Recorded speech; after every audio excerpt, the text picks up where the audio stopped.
Hey everybody, I'm back.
The commander has stepped through the rift, and now there is no going back.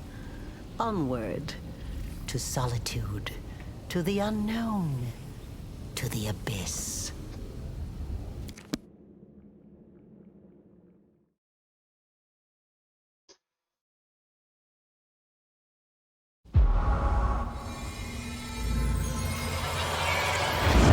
Hey, more mythic power.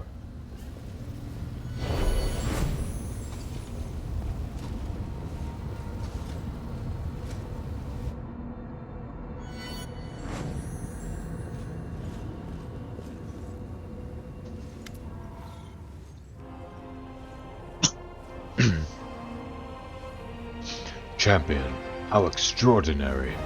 I sensed a surge in the power within you the moment you boldly stepped forth into the rift. I was there, following you into the abyss, but it was as though I suddenly found myself in the blessed expanses of the upper planes. So, that's where this rift leads. To the realm of the most cunning of all demon lords. This location is familiar to me, but that fact brings me neither joy nor consolation. You shiver. The abyss is the home of slavery, pain, evil, and violence. You feel how far Caden Kalian is from you in this moment and how disgusted he must be with all that takes place here. Ivu looks around in fear and then attempts to curl up into a ball. Ah, the abyss. This is not a hospitable place, but imagine how many experiments we can conduct here, how many marvelous demons we can study. The abyss. I swore I would never come back. Everything here dredges up old memories. Everything here just screams, this is your true home. My cursed and benighted home.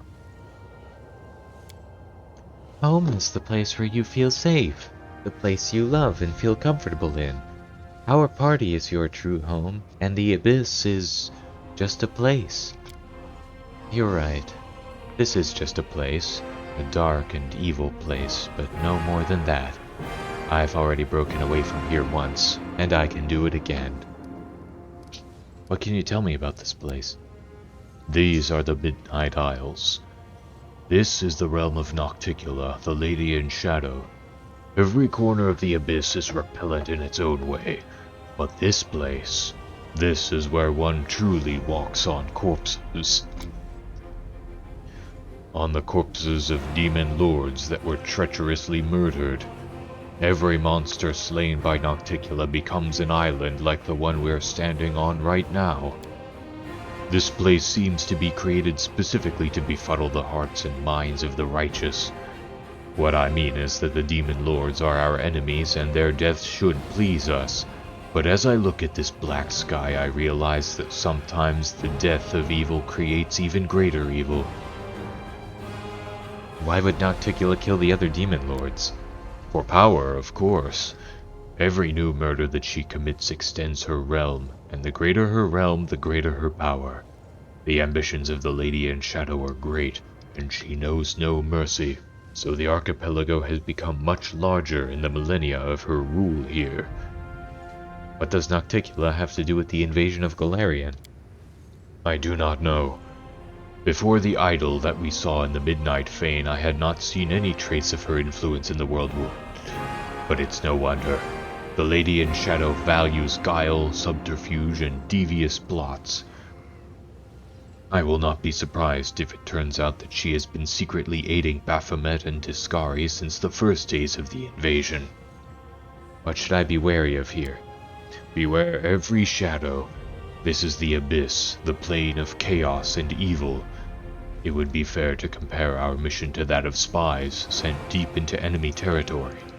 We do not belong here, and everyone and everything that does not seek to kill us on sight will either kill us slowly or use us for unimaginable evil. It is a shame that we cannot hope for the protection of the Sword of Valor in this place, or of the one who used to wield it. You should have sensed it already, how different everything feels without the banner's holy protection. What is our plan? We need to find the source of the Nahindrian crystals and destroy it forever, if possible. We know for certain that the crystals were transported to the World Wound through the rift that we used to get here. What we must do right now is take a thorough look around. We need to understand what this place is, and what they were doing with the crystals here. Whether they were creating them, or mining them, or bringing them here from somewhere else. I would also like to know who is in charge of the demons on this side of the rift. There still may be traces here, or even some documents or witnesses. I see. Onward. Be careful, champion. I will wait for you here. Alright, well, let's have a look around.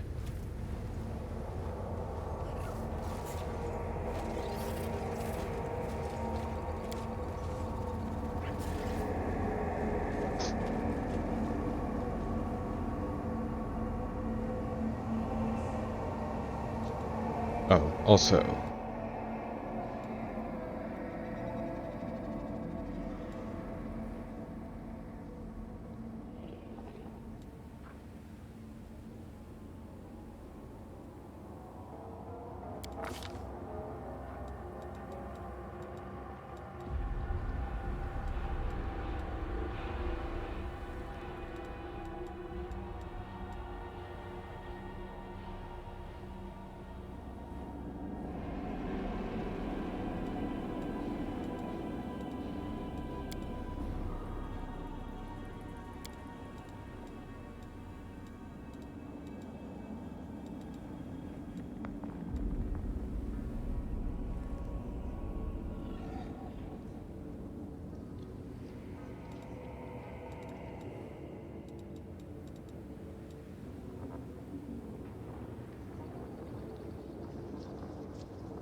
I guess I'll go with that.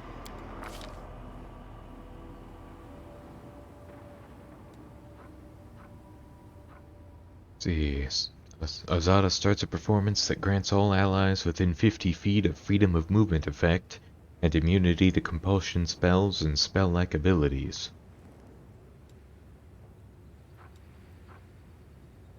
Nature's Grasp, an enemy has to pass a reflex saving throw or be ensnared in tree roots. While in this state, the enemy cannot move and has a 50% miss chance on all attacks, as if all their opponents had total concealment. Each round, Enemy tries to pass another reflex saving throw to break free. If the save fails, the enemy suffers 1d6 plus half the Azada's caster level, bludgeoning damage. Optimistic Smile. Azada's smile encourages optimism. This spell removes all fear, confusion, compulsion, shaken, and frightened effects from party members, and grants an immunity to fear until the end of combat. Rainbow Dome. With this spell, Azada chooses to create one of 5 possible 10-foot rainbow domes. While within it, the party members get immunity to either fire, to cold, to acid, to electricity, or sonic damage by her choice.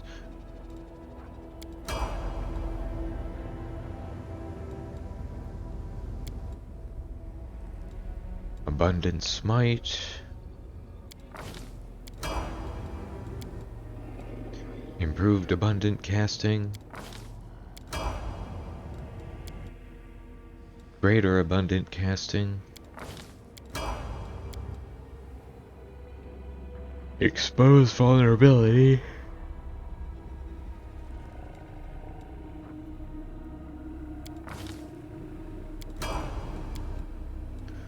Archmage Armor.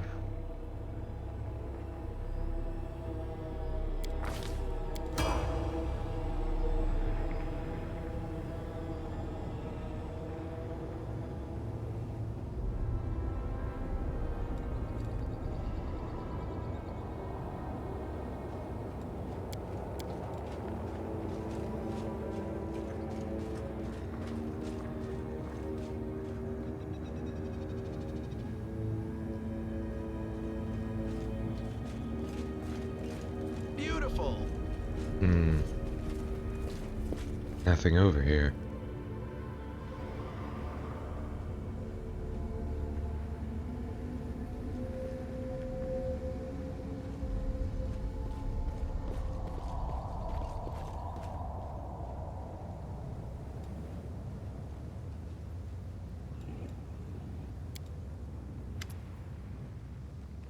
The stones of the arch emit a revolting, high-pitched shriek. In response to these vibrations, the particles of ash and grit under your feet float upward. They gather together and violently twist themselves into a whirlwind, at the heart of which an ember of magic flame ignites. The fire becomes brighter until you see a strange city inside the flames, featuring aerial spires, staircases that lead into the void, and streets entangled in a way that contradicts any logic or common sense. You see buildings that seem to be caught in an endless loop of crumbling and rebirth from ruin, islands that float in the ether, and alleyways that disappear and reappear again in a different location a few moments later. The city is reminiscent of a grimacing clown, one that makes mocking faces and changes its expression every second. Here and there you see other glints of light flashing on the city streets. After you look closer, you realize that the lights radiate from other arches, similar to the one before you. The gold coin with Baphomet's mark, which you found on Tarazan's body, reacts to the revolting sound by vibrating. The coin appears to be an enchanted item set to resonate magically with the arch, possibly serving as a tool of some sort. Figure out what you're seeing. You notice that the entire city appears to be littered with an intricate network of portals, with the arches serving as artifacts allowing you to access the alien network. Interacting with the arches seems to require formulating a clear request in your mind, at which point the magic will transfer you to another portal along the network. Try to understand why you can't move to the other arches. It's quite obvious that this strange construct was not designed for mundane use, only transporting users to specific arches that they are allowed to visit. It's likely that some kind of system of magical marks is used, quite possibly shaped into tangible objects, to provide access to various arches. Before you get one such token, all the destination points will be closed to you. Determine the arch's origin. The stones are cut in quite a rough manner, while the magical symbols appear to be drawn without too much diligence. It's quite unlikely that the architect of such an intricate network would have demonstrated such a lack of finesse. By all appearances, this arch is handmade, somehow connected to the web of portals and illicitly used for personal gain. touch the whirlwind inside the arch. The magic engulfs your body, drips down your skin, and makes you feel slightly tingly. The vibration becomes wilder, reverberating within your body with a nauseating echo. You feel like a boulder set in the cup of a catapult, ready to be flung at any moment. Identify the place you're seeing. Judging by its surreal architecture, its chaotic conglomerations of houses right in the middle of the streets, and by the large number of islands that hover in the air or float in random directions, what you see is some sort of demonic city. Use the arch. Oh, I can't do anything with that yet, I guess.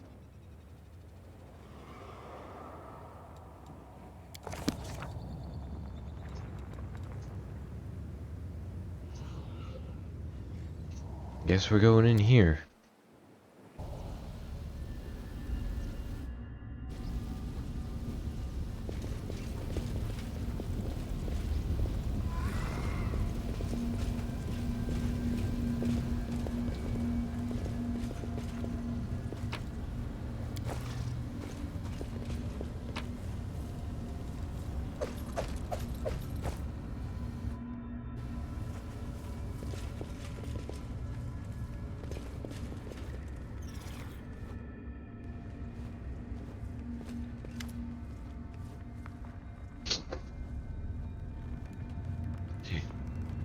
Though it seems incredible, the deformed succubus's body still contains a flicker of life. As you approach, she opens her eyes. Her lips, crusted with blood, release a groan. You, Baphomet's spawn. Run through your portal. You run too, Alushinyrra. You think you're strong, but Our Lady in Shadow is stronger. She will get her revenge anyway. Who did this to you?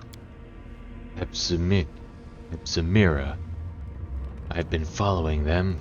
Wanted to warn Our Lady. Curses on Baphomet and his spawn. What were Baphomet's spawn doing here? Crystals. They've been mining crystals. They said it's to attack the Crusaders, but I believe they want to attack the realm of Our Lady in Shadow. We just got here and we're already tangled up in some web of intrigue. How's that for dumb luck?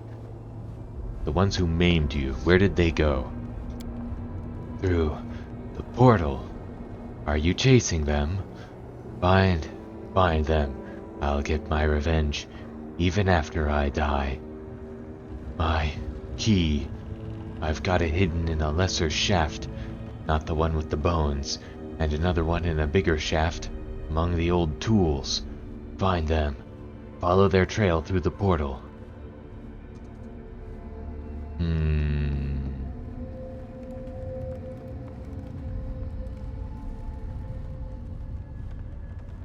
I guess I'll do it. Oddly, the healing powers have no visible effect. She just moans, slightly shakes her head, and stares at you with her dull green eyes. She is in great pain. Why should the world have so much pain?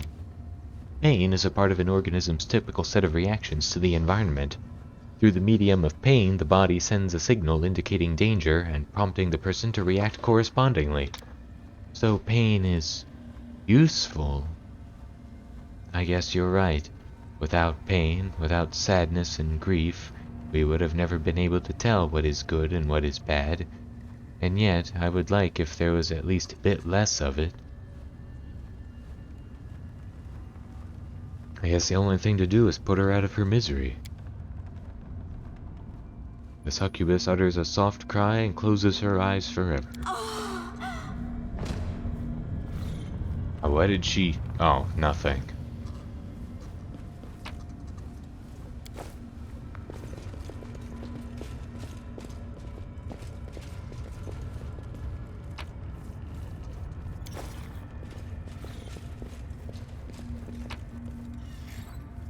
Hey, Elven Notes.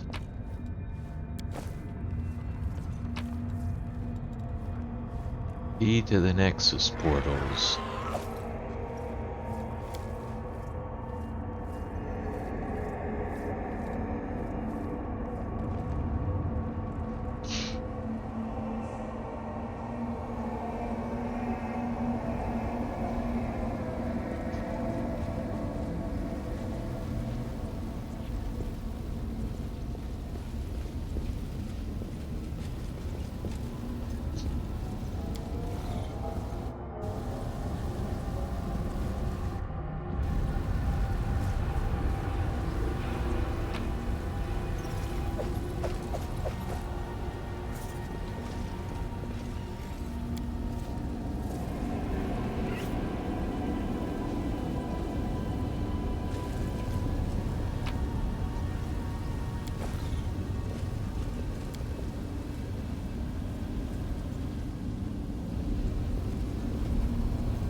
Suture, what are you doing here?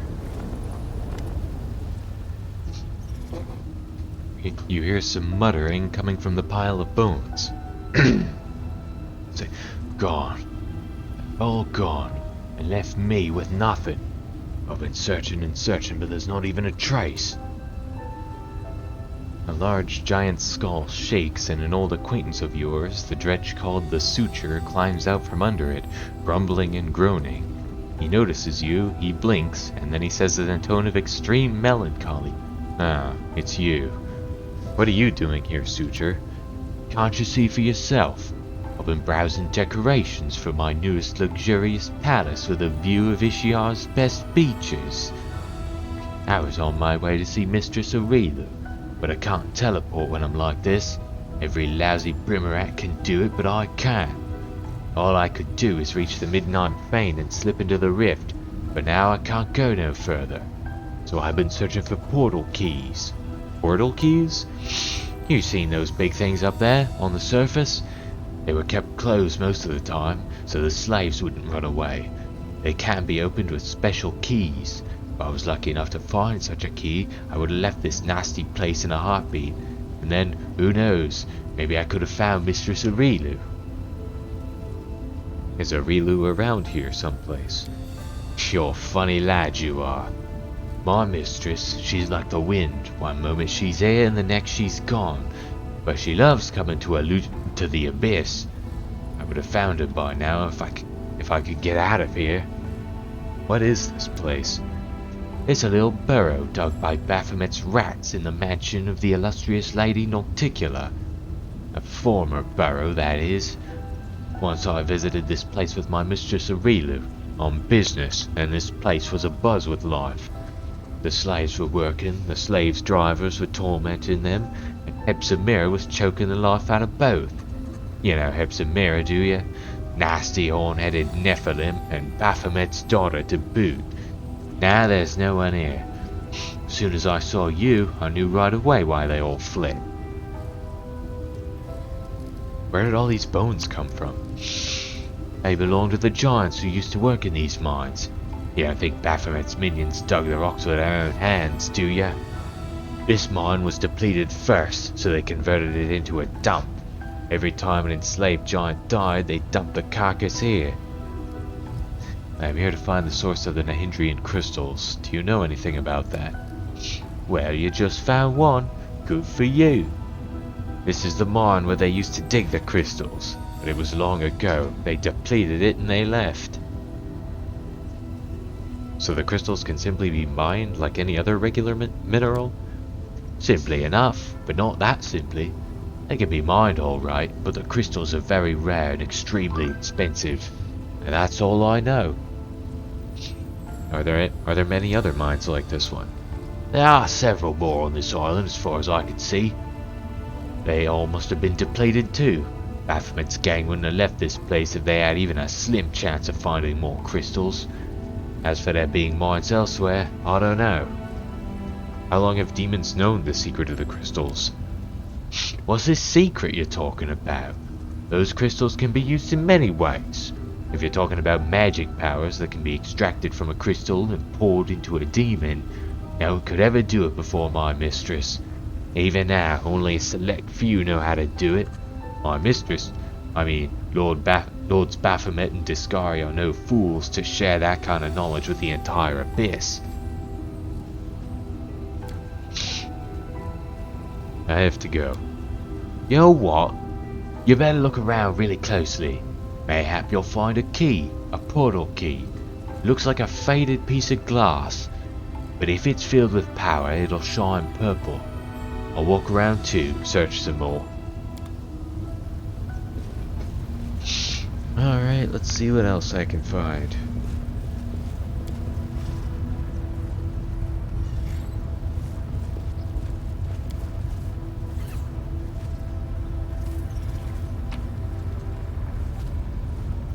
Oh, there's another one. Well, that was easy.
Anything more to say?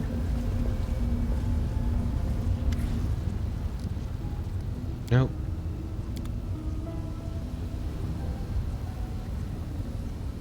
Alright, let's head back to the Hand of the Inheritor.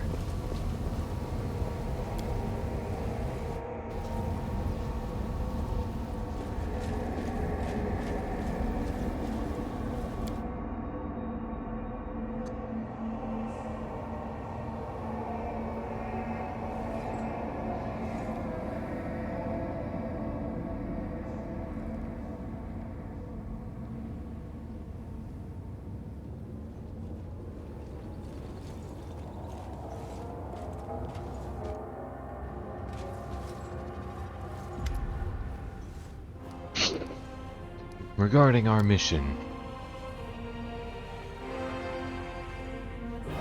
I have reasons to believe that the Nahindrian crystals were mined right here in the mines.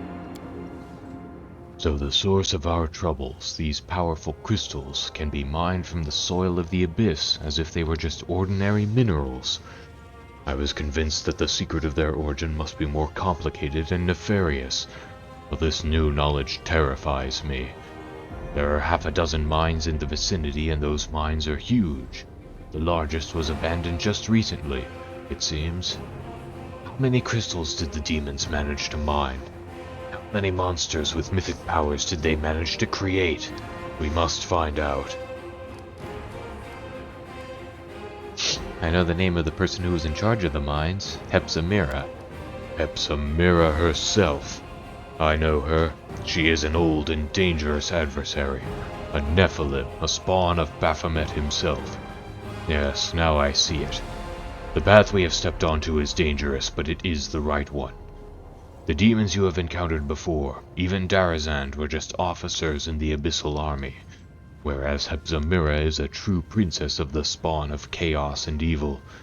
I'm not surprised that she is behind the secret of these cursed crystals, and I dread to think what she is capable of doing with them. A dying succubus told me about the conflict between Nocticula's and Baphomet's servants. I am not at all surprised. The alliances between the demon lords are usually fragile, and they break like a spider's web in the wind. However, the discord between our enemies can work to our advantage, no matter how repellent it is for me to even countenance. We must learn more about what is going on. What if I try to use my powers to open those old portals? Alas, that is unlikely to work. These portals are unlike the seal in Dresden. They cannot simply be swept away. If you use that method, you will either destroy them for good, or open the path, but not to the place where the portal initially led and where our quarry fled. I've got a key to the portal that the demons who mine the crystals apparently used to leave this place. Let me take a look at it. I think I know how this key works. As soon as you finish exploring the mines, I shall open the portal. That's all I've learned so far. And it is quite a lot. I've learned everything I wanted to know in this place. It's time to open the portal and press on. Then let us begin the pursuit at once.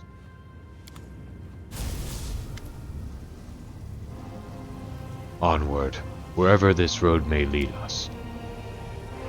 Heaven above, just look at that! I see the pattern of sky-piercing spires and steep domes set against the midnight sky. This is Alushinyrra, the damned city of Nocticula. That's where our enemies were heading. So you think you're quick, eh? Well, I'm quicker.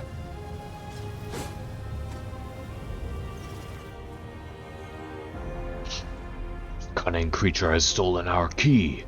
The portal is inactive again. I swear even the lowest of the abyssal creatures are disgusting and despicable. I've got the second key.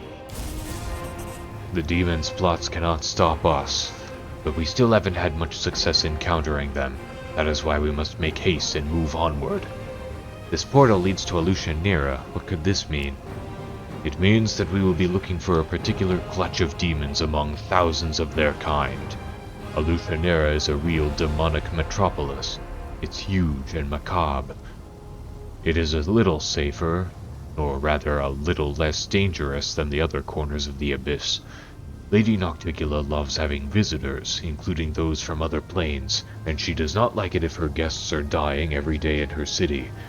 But if it happens quietly and without too much attention, her black heart won't even skip a beat.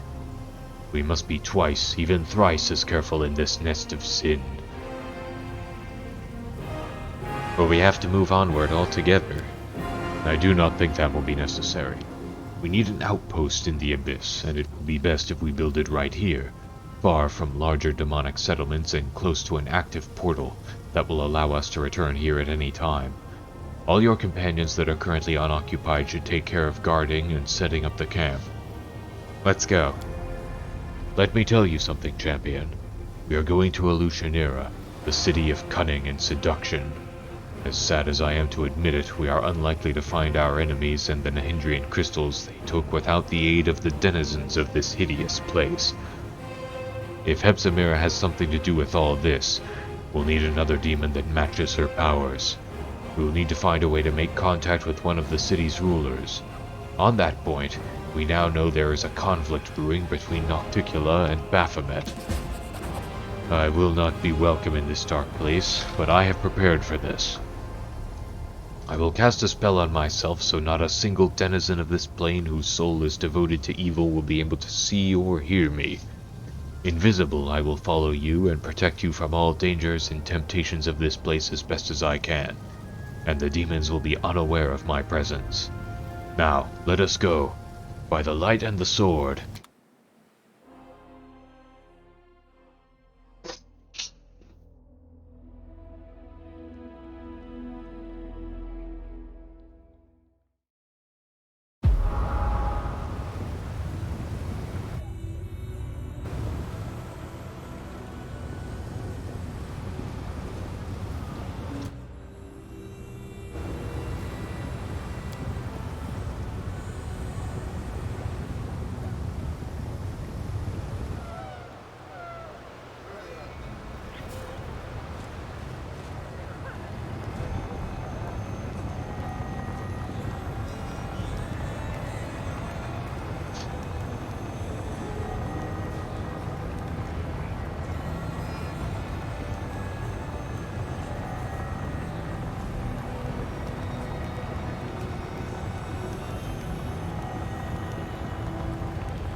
Worthy of praise.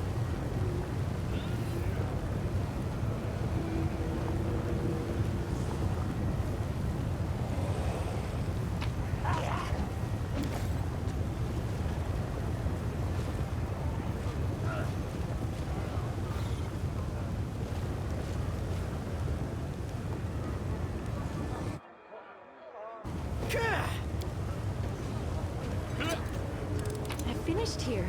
Is there more?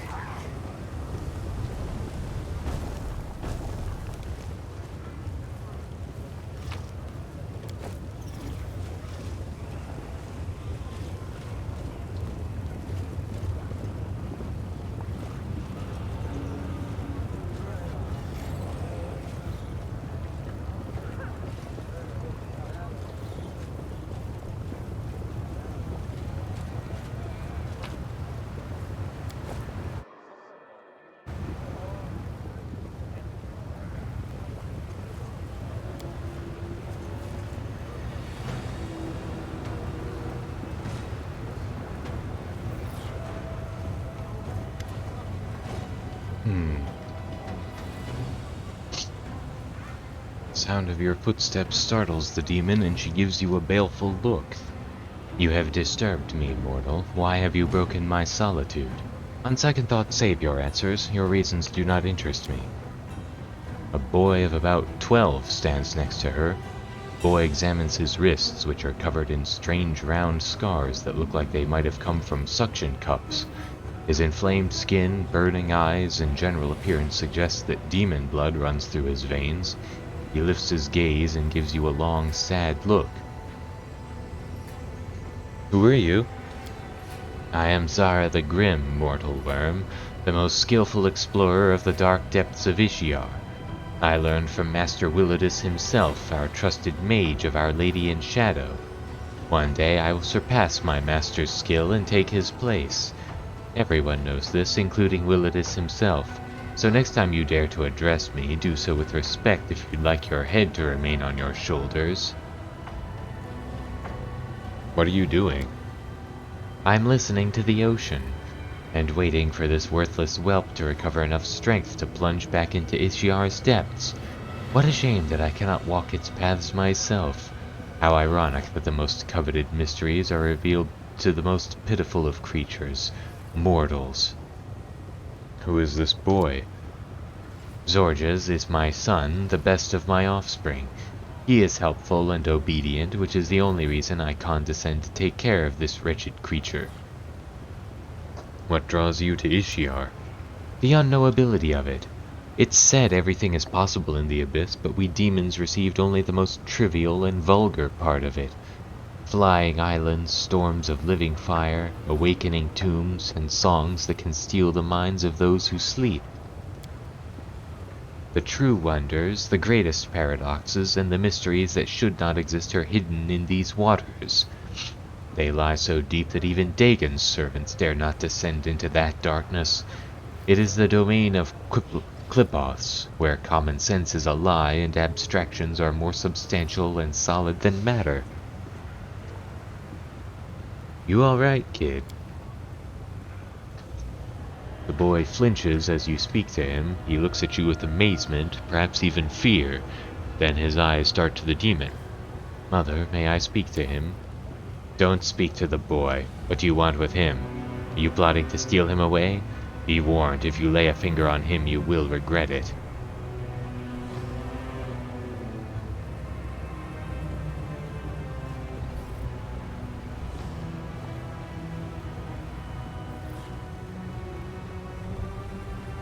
What are you doing to your son?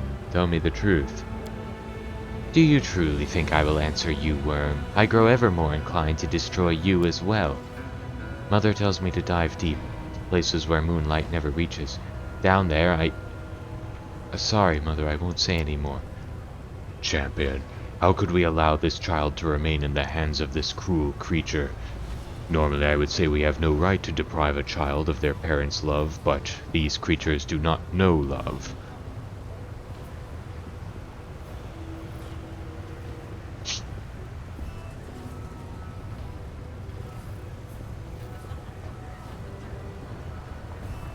Taking a child away from a bad mother is not a crime, but rather a good deed. Be gone. You want to take the boy? I don't care. He's yours. I won't fight over a trifle like the life of some mortal spawn, especially when it's nearly exhausted its usefulness. Take him and do as you want with him.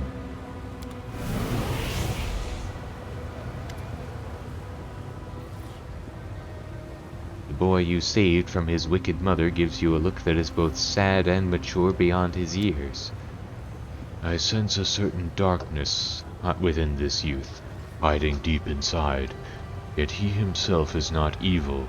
His soul is pure and kind, as a child's soul should be.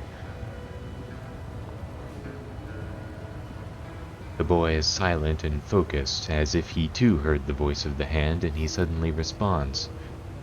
Does this spirit speak the truth? Is there really darkness inside me? But how can I carry evil in me, yet not be evil? It's all right to be different. I'm different too. The commander has lots of odd friends. Do you want to be friends? I think so. I don't know how, but I'll try. What do I need to do? Nothing. We are now friends. You don't have to do anything to be friends. You just have to want to be friends. Can you see and hear the hand of the inheritor? Yes, he glows, and he is not evil. I think I like him, but I feel there is an irreconcilable conflict between us. It is unfortunate. So this child can hear and see me. He is not evil, nor is he a sorcerer, a mage, or a wizard. He wields no spells that could reveal the unseen, and carries no such spells cast by someone else. He just sees. What powers does this youth possess? Who are you? Mother named me Zorges. I am a creature of her making, and until recently I was her creature in every way. I had many brothers and sisters, but none survived her research, so I was the only one left. Now that my mother is gone, I don't know who I am. Am I Zorges? But that name means nothing. It was whispered into my mother's ear by Ishiar. So who am I? Tell me about your mother. Her name is Zara the Grim. She used to be a pauper, a diver who collected what Ishiar had taken. The ocean has no floor, so she recovered whatever hadn't sunk too deep, but those bounties were as generous as Ishiar is harsh. No one knows the ocean as well as she did. She knows the safe passages, and she guides ships, swimming at half speed so they don't fall behind. She is a child of Ishiar. She was created in it. Her first cry burst from her lips the moment she broke the surface. But many centuries have passed since her incarnation. She is dark, like Ishiar, cruel, like Ishiar, powerful and uncompromising, like Ishiar, fertile and merciless towards her children, like Ishiar. What magical experiments did Zara perform on you? I'm too young and I don't know enough to judge them. We'd go to the shore, to Ishiar. She'd feed me potions, then force me to dive, deeper and deeper each time. By the time I was 8, I could dive so deep the water pressed on me from all sides, and my body no longer wanted to ascend. I had to stay there as long as I could.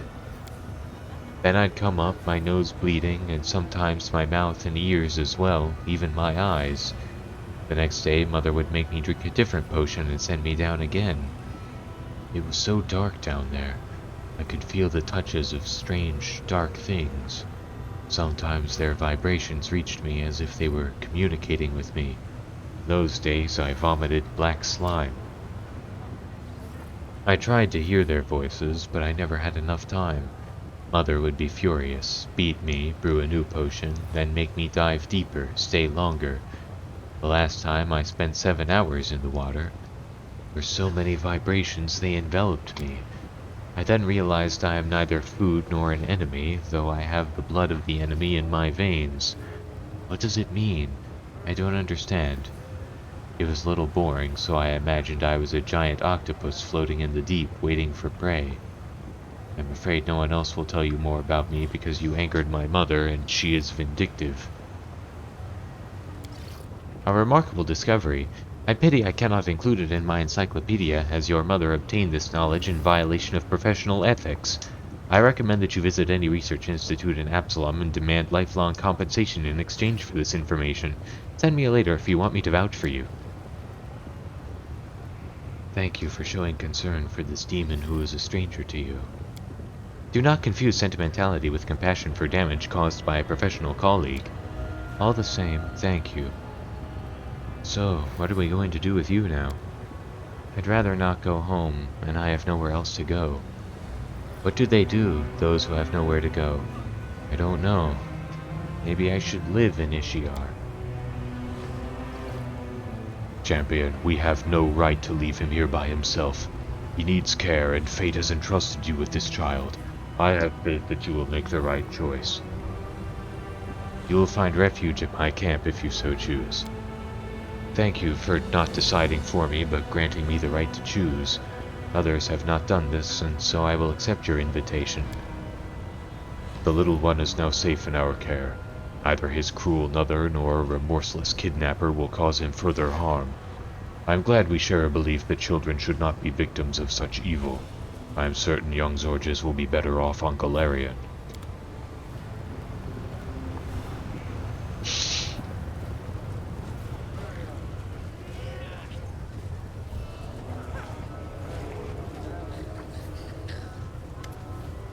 Now, what's going on here? A crowd of dirty beggars in tattered clothes have gathered around a handsome young man with messy dark hair. The crowd is clearly hostile, but he doesn't seem to notice. He gives the beggars a charming smile, completely oblivious to the sharp shivs glinting in their hands. The young man has a glove puppet on his hand, a dragon made of rags with buttons for eyes. He raises it up and begins to ventriloquize in a surprisingly deep voice. Hey, you lousy parasites, who's in charge here? The young man lowers his puppet and beams cheerfully. He addresses the crowd normally in a warm, friendly voice. I would like to invite your leader to a romantic dinner, with candles. I'll pay for everything, of course. A date with one of them? You must be really desperate.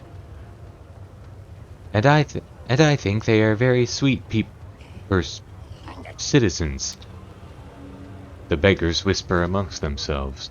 You manage to catch a few snippets of their conversation. He's crazy, leave him be, and what if he bites you, before the crowd disperses. The young man jots something down in his notebook. So now where's he going?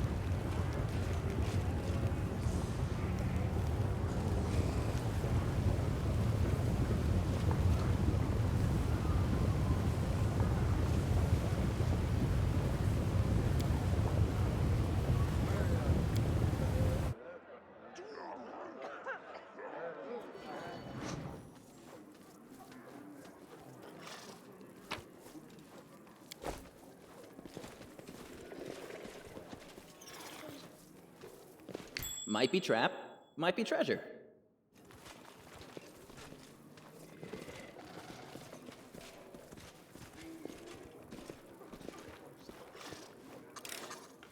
I'm glad I was useful to you.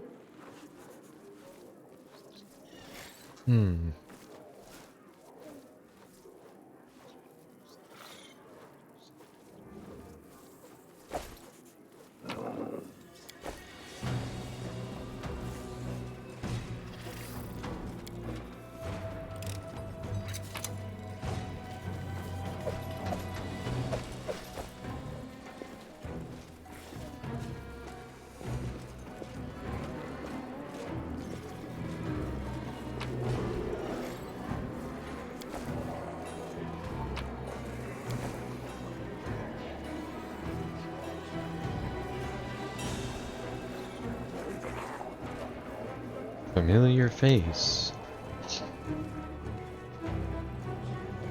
This halfling, with his horribly burned face and crimson whiteless eyes, looks strangely familiar.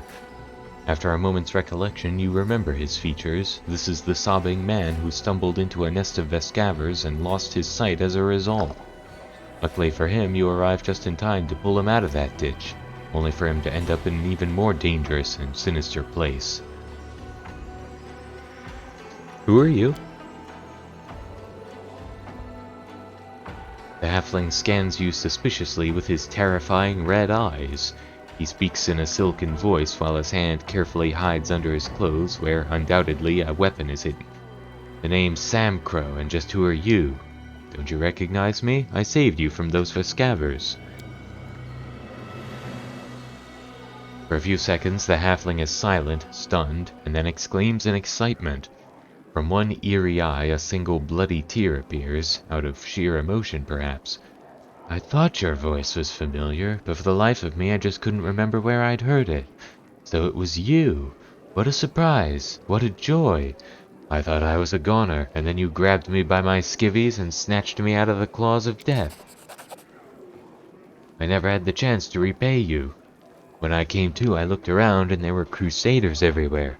My first thought was that they got me. They'd caught up to me, those pious dogs. I hadn't noticed that I was unbound and unguarded until later, when I took off running. I wasn't right in the head, you see. I had a nasty fever, and I didn't even get the chance to meet my savior. But not this time. I'm not going anywhere. Here, take it. This is for old Sam Crow, the scoundrel who still lives and breathes instead of lying dead in that blasted canyon. Take it all.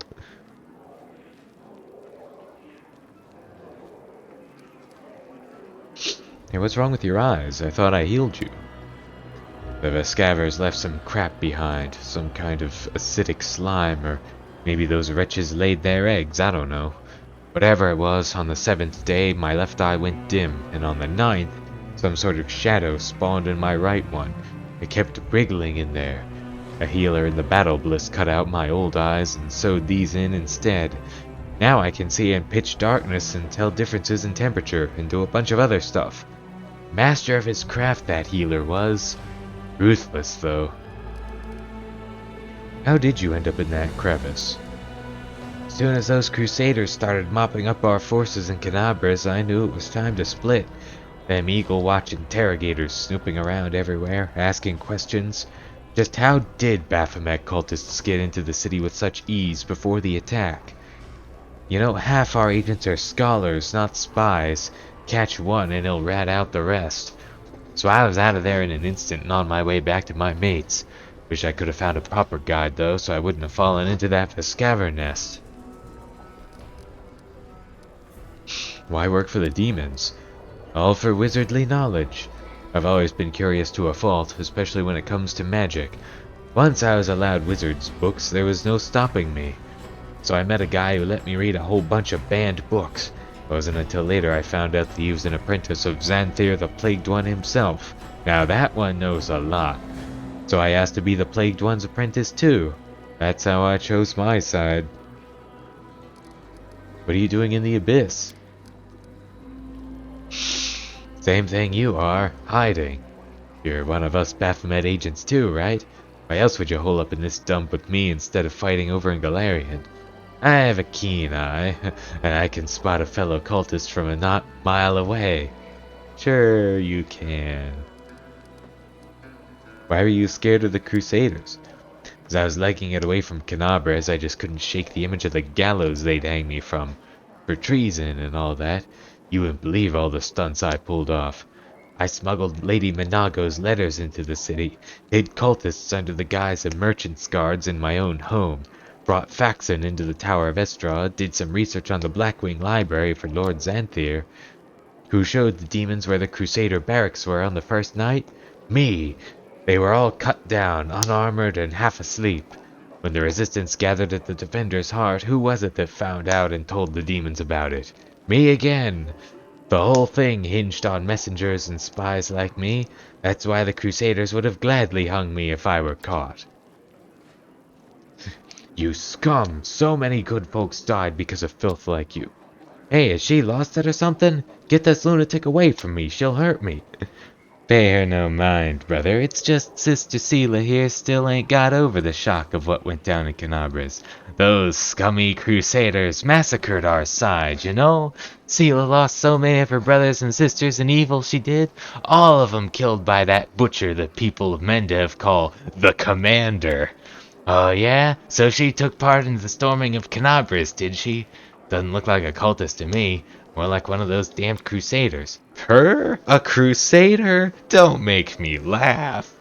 She done in her first paladin when she is still in her teens. Swiped the pious sod's helmet right before a battle. Do you really think a nasty piece of work like that would become a crusader? Ooh, that's rough.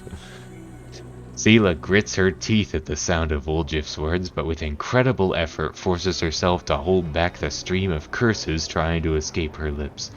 She simply gives a grim nod, staring daggers at both the halfling and the tiefling in turn.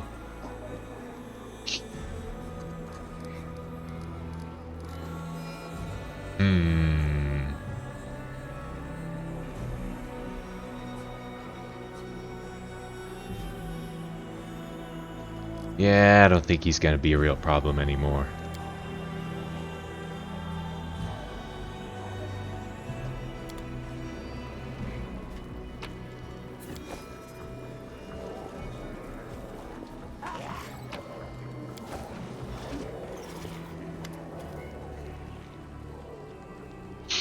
A wrinkled demon with broken fangs and a missing eye stands before you. The eye socket is occupied by a large, squirming, multi-legged insect, yet it seems not to cause the demon any discomfort. He greets you with venom in his tone. "Welcome to the bad luck. I'm Burgaz, the innkeeper. Our establishment upholds a high standard of service and that it's better to eat and drink here instead of a ditch. Sleep here at your own risk, drown the rest of your life in cheap swill, or purchase goods of the highest quality and dubious origin. We accept payment in gold and slaves.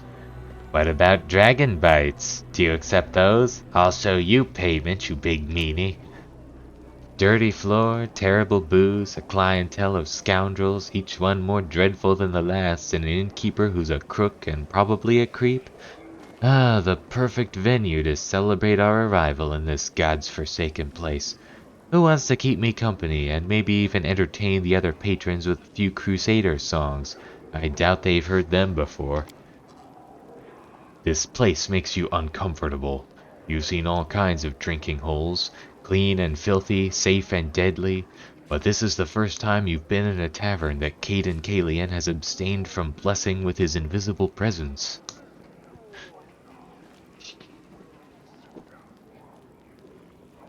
Tell me the latest rumors. No problem. Have a drink and we'll talk. 500 gold. Fine.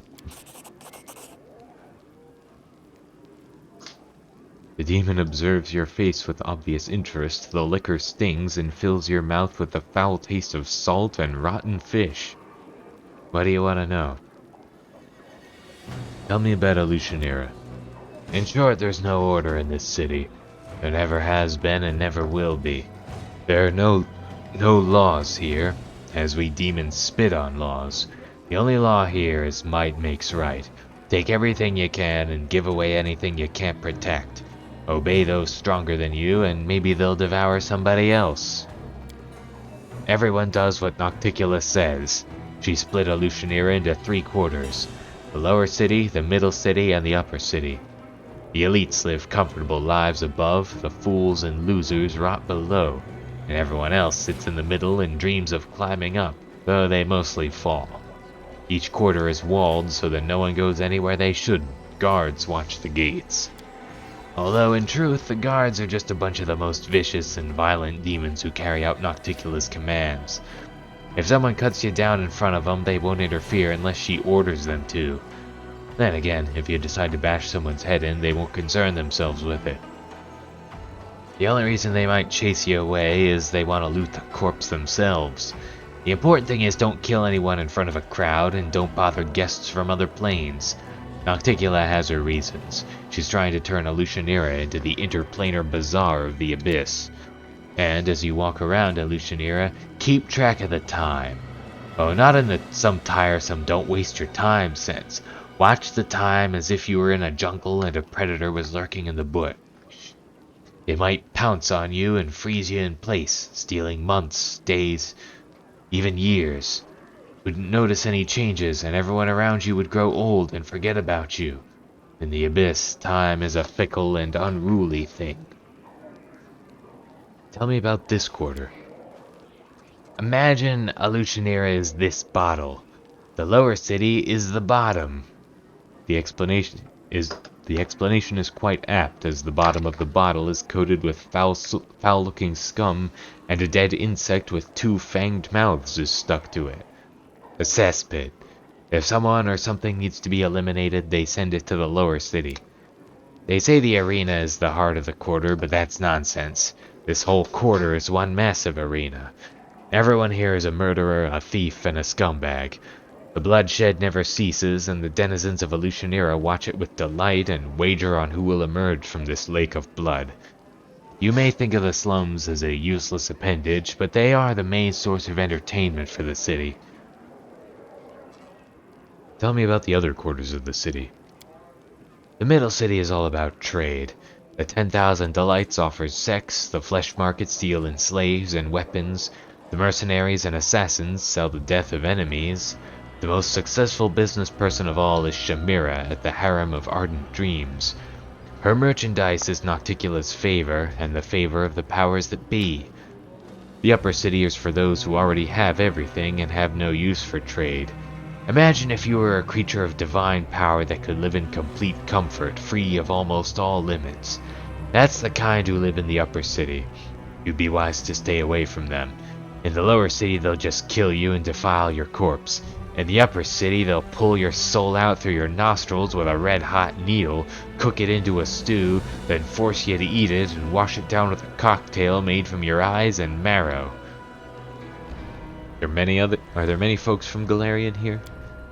Quite a few, but most of them wear special accessories. They're slaves, is what I mean. Or meat sometimes. We do get some free ones from time to time. Scum, as a rule, the only type who can survive amongst reasons. Your kind are rare here, Foxkin. There was one cunning little prowler once. They tried to enslave her around half a dozen times, but she always managed to escape. She even hid here once, but I haven't seen her for quite a while now. It's either she found her way back to her home plane or she died. One last thing, mortal. You must have noticed that Alushinyrra was not built for your kind. It would be easy for you to get lost in our streets and die an inglorious death if you don't know how to fly or teleport. But why should I want you to die while you're still drinking? Take this. If you lose your way, take it to any arch and it will transport you here. Nocticula's idea, to aid guests from other planes such as yourself. So what does he have?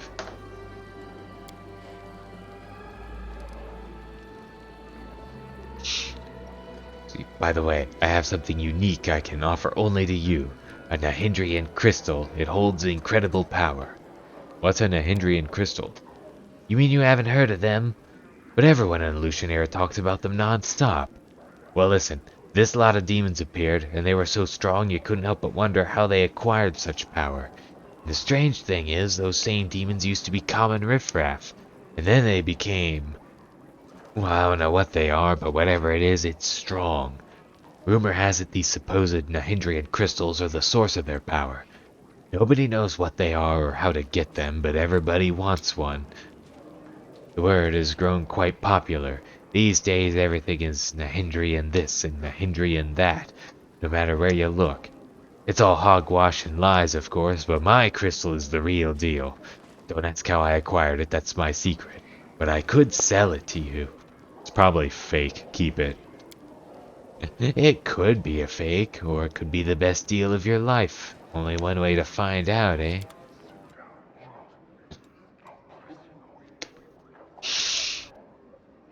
Yeah, I don't trust that guy at all.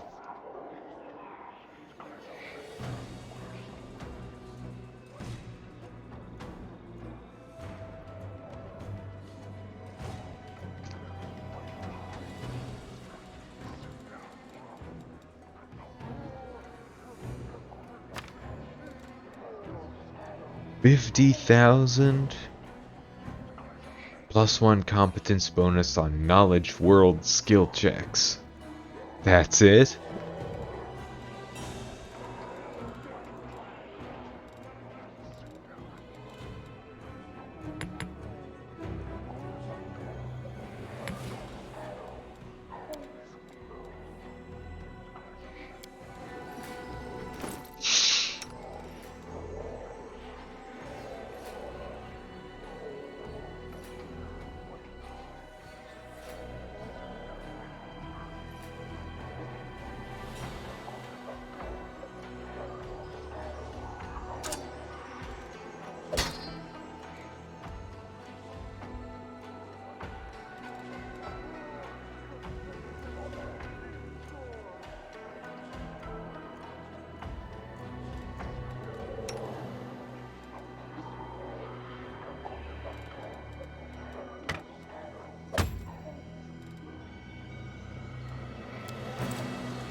So who's this?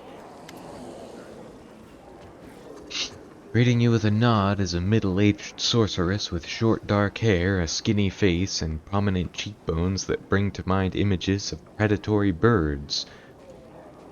Despite the dark circles under her eyes and her overall worn-out look, her voice sounds friendly and welcoming. Hey, you're not local, are you? Have you come from Galarian? That makes us fellow countrymen since I hail from Absalom. Allow me to introduce myself. I am Magister Mielara, a certified specialist in resolving magic-related issues and the captain of an airship called Starcatcher III. What's a sorceress from Absalom doing in this rat hole in the middle of the abyss? I suppose you could say I've been trying to cheat my own fate. At the current stage of my life, the abyss seems like the best port to call home for me. There aren't a lot of experienced and, at the same time, trustworthy captains around here, so I never sit idle. You seem honest. How do you manage to survive in this place? I see what you're getting at. You're asking how a captain who doesn't grab everything that isn't bolted down, a captain that doesn't steal cargo and doesn't throw passengers overboard, how can they survive surrounded by a gang of bloody pirates?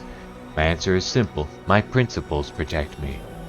I strictly follow the unwritten aeronaut code. I never ignore those in distress, I never attack other vessels, and I honor the integrity of the cargo that I am entrusted with. Maybe I look like an idiot to the other captains, but I don't care. My doggedness earns their respect, even if it also provokes their ire. Besides, they know that I'm stubborn and I'll defend myself to the very end. I suppose that's the real reason why they haven't slit my throat and seized my ship yet. I'd like to know more about you and your ship. I can understand your curiosity. You won't find another ship like Starcatcher III in the Abyss. Actually, captains like me are a rarity here as well, for obvious reasons. Tell me about your ship. Starcatcher III, as you can guess by her name, is not the first ship I've captained, but she is, without a doubt, the most technologically advanced. And she has been through the most amazing adventures. She's the most reliable and neat vessel you can find in the Midnight Isles. She and I, we've been through serious hardship more than once, but my ship has never failed me. Once, Starcatcher III even made a short raid to the Rift of Repose, the place where the souls of murdered demon lords slowly disintegrate, imprisoned inside crumbling stone sculptures. Plus, I should also note that Starcatcher III has a unique reputation in these parts. She has never participated in pirate raids, never transported smuggled goods or slaves, never passed by other vehicles in distress without providing help, and never been in service to any of the demon lords. I can't think of any other ship in the Midnight Isles that enjoys such a good and honest reputation. Who works on your ship? I handpick my crew personally and extremely meticulously. I try to recruit those who are not completely corrupted by the prevailing customs of this place, let's put it that way. Even here, there's a chance, a rare one, but still a chance, to meet a mortal with a good heart, who, though poisoned by this malicious environment, is not yet beyond redemption. I do my best to help these people, and if I'm successful, I give them enough gold so they can relocate to some other plane. Then I send them on their way. I hope that this way I'll be able to save at least some decent souls. Alas, in this case, failures come much more often than successes, so to protect my good-hearted but corrupted crew from making irreversible mistakes, I have to rely on some spells. I call it disciplinary thought correction. Starcatcher III? So there was a first and a second. Starcatcher II crashed on the rocks of Alushinyrra. We were sailing over Mara Island when a mutiny broke out. It's an evil place where discord and hostility fill the air like a noxious miasma. A part of the crew tried to seize the ship. The others remained loyal to me, and a massacre ensued. Defending myself, I had to fight my friends till I was the last one standing. The last survivor, all by myself, I barely managed to guide my ship to Alushinyrra, but when I was bringing her into land, the rocks tore into her like a fishmonger gutting a fish. Starcatcher II was irreparably damaged. As for me, I escaped with a couple of bruises and a chipped tooth. As for Starcatcher I, it was because of her that I decided to settle in the Abyss. How'd you wind up in the Abyss? I was once a member of the Arcanumirium, the most prestigious magic academy in Absalom. Back then I was a captain too, and I delivered special cargo and passengers at my colleague's request. I'd been assigned to a risky and extremely important rescue mission on the plain of Abaddon. I had to rescue a group of pathfinders who had gotten into hot water there. I literally ripped them out of the claws of the Gravedigger, the herald of Xiphus, god of accidental and pointless death. And that son of a bitch never forgave me for that show of disrespect.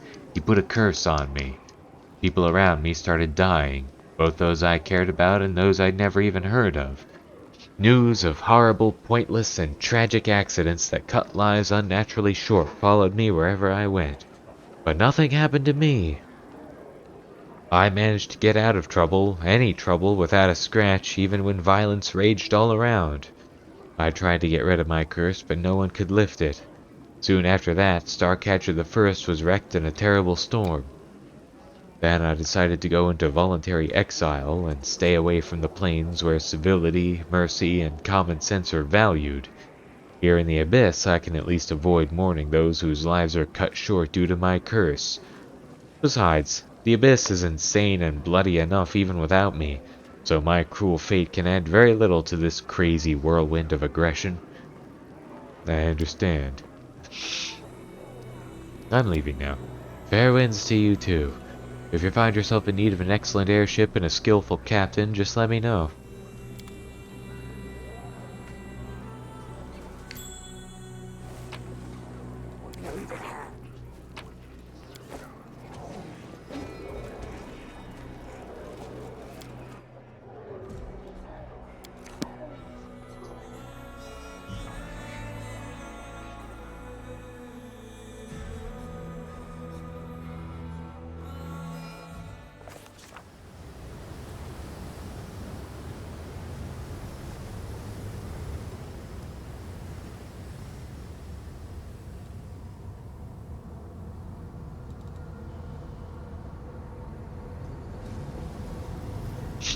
Let's see if my companions have anything new to say.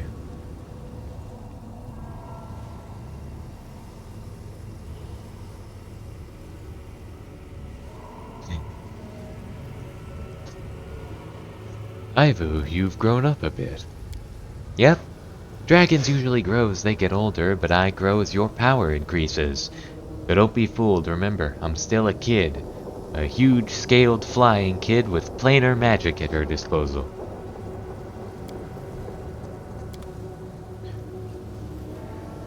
Arushale, how are you holding up? Something is wrong. I feel like I've lost something. Or not. It was Desna who lost me when we descended into the Abyss. She had been my invisible protection through all those years, and now I no longer feel the divine helping hand on my shoulder.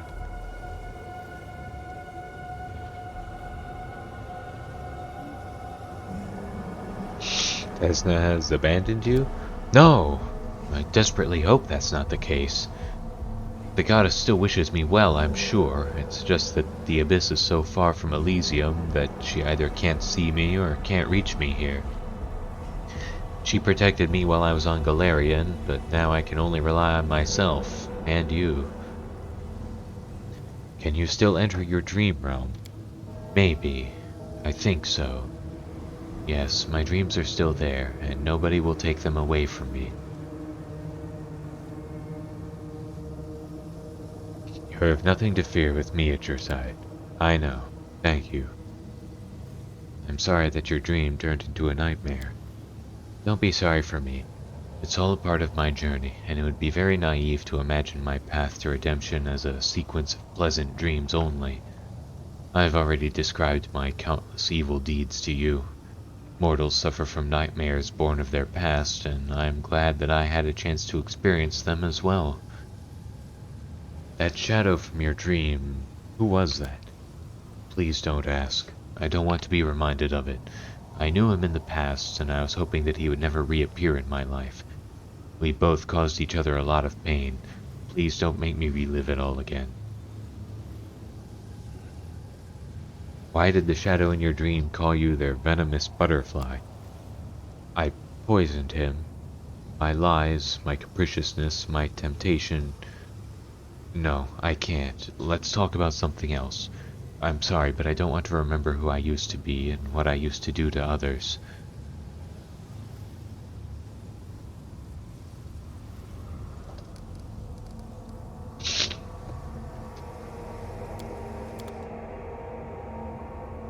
Hi, Lan. How do you feel about reconciling with your mom? It's weird. I think I feel happy about it, but I also feel like the rug's been pulled out from under me. You know, I never even admitted to myself that I was angry at her. I didn't let myself even consider it. I took all my anger out on myself, on the demons, and still it was like I was carrying around a huge boulder. Now that that weight is gone, I don't know how to live without it. She went back to Nerosian, but she gave me her address. It's strange to think I can write to her, tell her what's on my mind, ask for her advice. I was used to her not being around, to the idea that she was gone forever, and now I have to get used to her being in my life. Thank you, Reynard, for not letting me off the hook. I was mad. I'd have sooner run to the wound and hugged that demon than gone to see her. But it turned out you were right. Thank you. I don't know what the situation is with your parents, but if you get the chance to hug your mom, do it.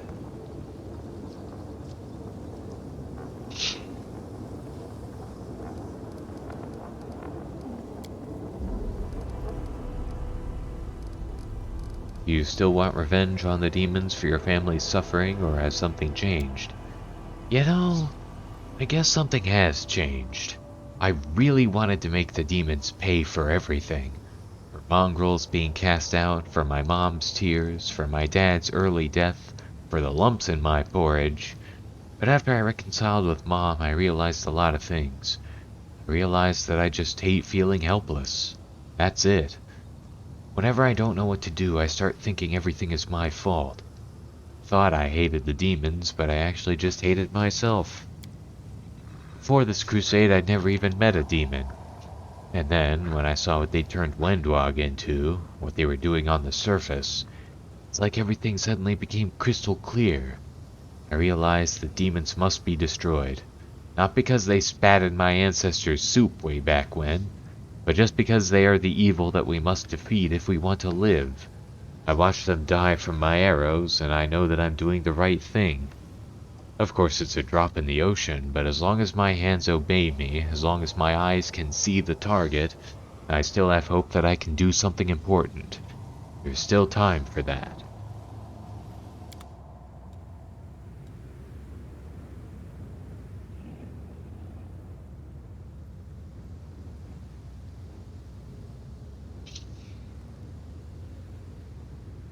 Hey, Nenio, what's up?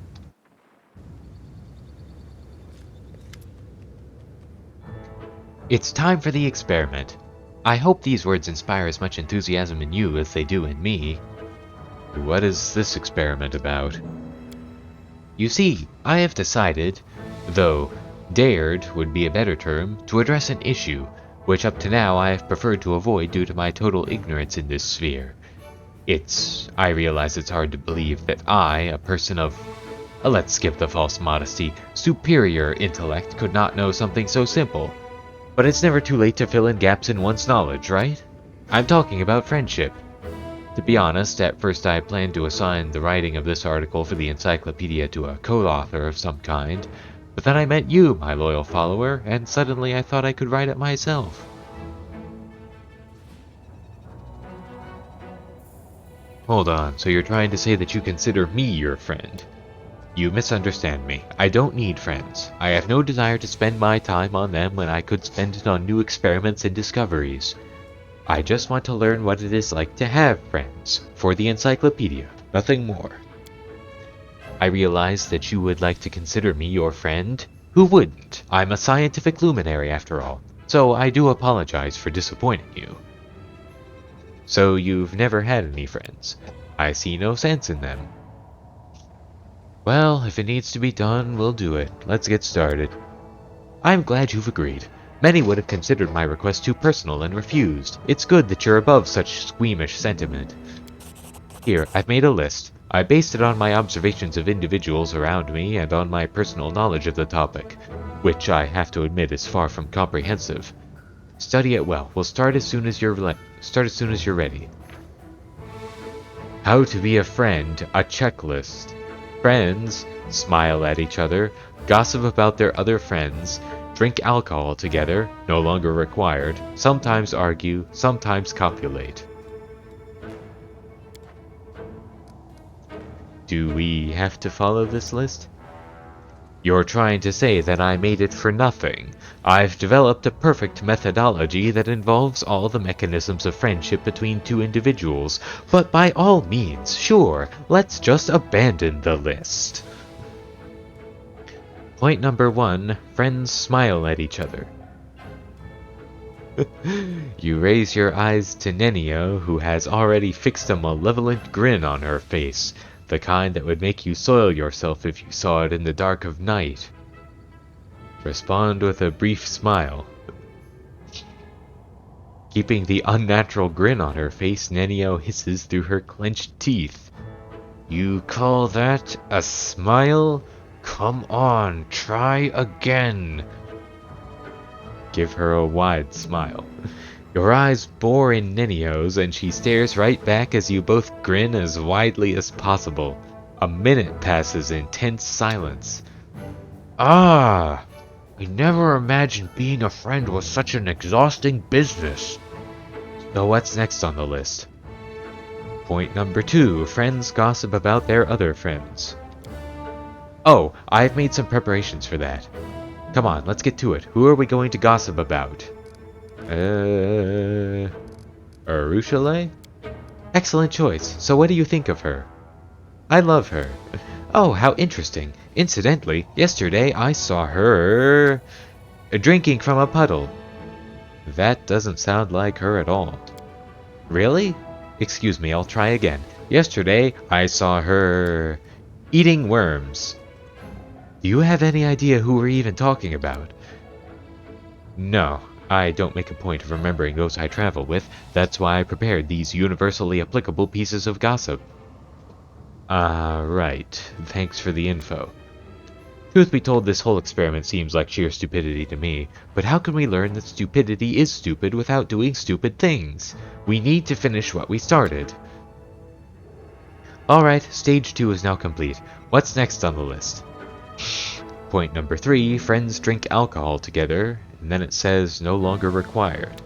Oh, right, I should cross out this point. I wrote this, and then I checked the encyclopedia and recalled that I've already conducted that experiment. And judging by the same encyclopedia, and especially by an odd stain on that particular page, it would be unwise, to say the least, to try and repeat it. Point number 4, friends sometimes argue. You are uninterested and disinterested in this experiment, and you can't even tell the difference between those two words. You can kiss my ass. Not too creative, but it will do. Now we can definitely be considered friends. And on that note, I conclude the 4th part of the experiment. What's last on the list? Point number 5, friends sometimes copulate. Oh, yes, that. Take off your underwear. What? Now we're going to engage in the act of copulation exclusively for the sake of carnal pleasure, bypassing the main purpose of all copulation, which is procreation. What part of that isn't clear? Not all friends have to do that. Is that true? Are you sure? What an unexpected and interesting piece of information. I must confess, I wasn't so thrilled about this whole copulation idea from the start. It's so nice that science does not demand this sacrifice of me today. This thoroughly awkward experiment is finally concluded. I've learned what it means to be a friend, and now I can write an article about it for the encyclopedia. I am happy that it's over. I am once again convinced that friendship is the most foolish of all occupations. You did it all wrong. Friendship is more than just smiling, gossiping, bickering, and sex. Is it? We've concluded all the assigned actions typical for two friends. Of course, I could have compiled an extended list, which would have included joint food ingestion and senseless banter with the aim of showing each other in the least attractive light, but how would that change the situation? Do you know what I'll write in the encyclopedia? Friendship is a set of primitive rituals intended to help individuals forget about their loneliness. However, I have no interest in that. I see my loneliness as a sign of my uniqueness. The one who leads the way is always alone. Now I have time to answer your questions. Come on, ask away. Check out this mask I found. There's writing on the inside. It looks like an average mask. Smells like mold. Tastes like... bleh, disgusting. The eye holes are...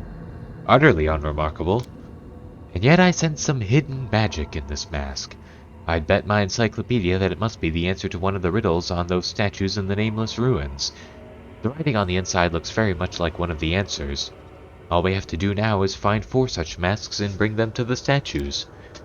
You won't forget to take me with you when you head to solve the statues' riddles, will you? Better write it down somewhere. Nanio is extremely interested in visiting the nameless ruins after you find all 4 masks.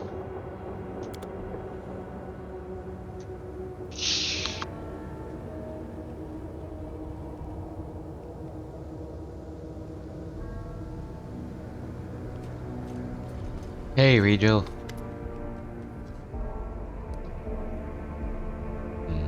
Doesn't look like he has anything more to say. Let's see what we can do. Is there anybody down this way now?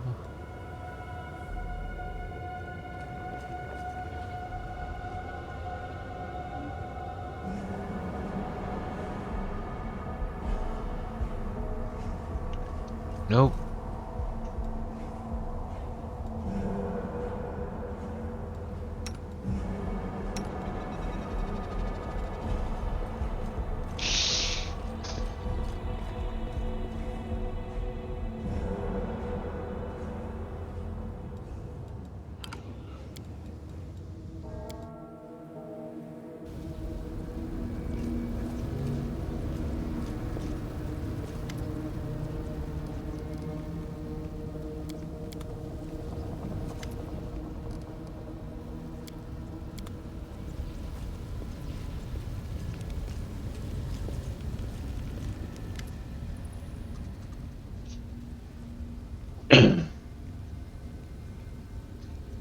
I will learn the weight of my sword. I will have faith in the inheritor.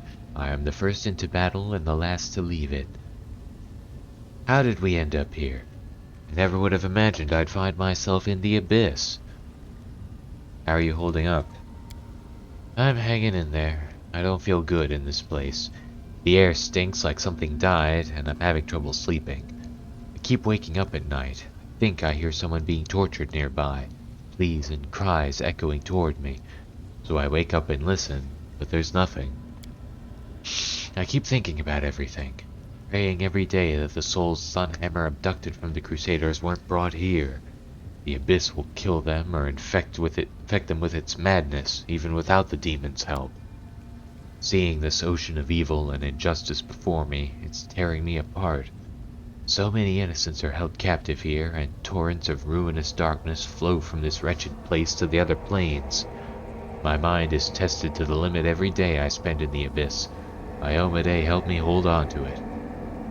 We've overcome everything we've faced so far. We'll get through this as well. That's right. Thank you, Reynard. I've always had faith in us, and I'll keep having faith. But sometimes a girl just needs a few words of encouragement. How are you? Elan's wedding, things didn't exactly go as planned. But does it matter how I am? I can't stop thinking about everyone who suffered. Clever Sela the Paladin, companion to the God's Chosen One, didn't even notice a demon conspiracy right under her nose. I'm going to officially change my name to Sela the Dimwit. That's how I'll introduce myself to everyone I meet, so they know they can't count on me. If we're too late to save the souls of all these victims, I'll never forgive myself. You know what else I keep thinking about? What happened to Curl? Did he really want to steal the ring? Did he just get what was coming to him? Or was it the fault of the demon who possessed his body? So many questions, so much grief. As if a whole world wound and 2 demon lords out there just waiting to hurt us wasn't enough.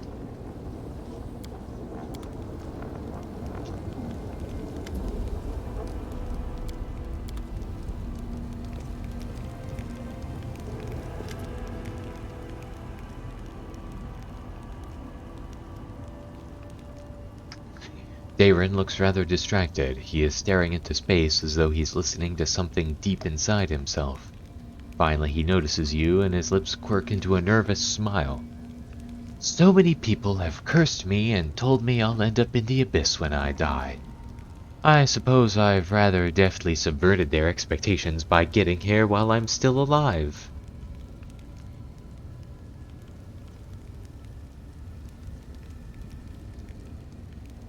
You don't like it here, do you? Can't you see that I'm afraid? More afraid than I've ever been in my entire life. And believe me, I'm no stranger to paralyzing fear. We are in the most atrocious and macabre place imaginable. Moreover, we're practically surrounded by demons, curse them all. Vile, rotten creatures who can experience something approaching joy only when torturing mortals. You can't even imagine how glad I am to find myself in their domain.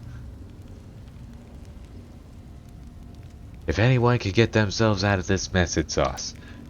You really seem to believe that. How astonishing. Well, at least I'm following a fearless leader who seems immune to pangs of melancholy. Traversing the abyss with a miserable commander would have been utterly unbearable.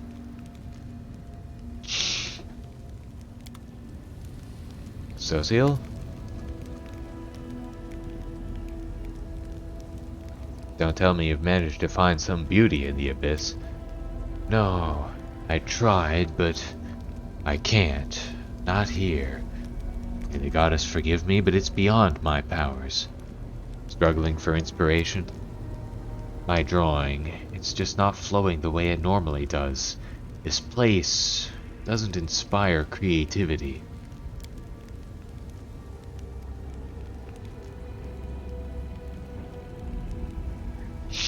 See, now you know your brother used to be a Hell Knight. What do you think about that? I've always despised these people, but when my brother left the path of service to the goddess, he made a place for himself among them. And he did a lot of good, it seems. I don't know what to think. Perhaps I shouldn't have put Trevor on a pedestal.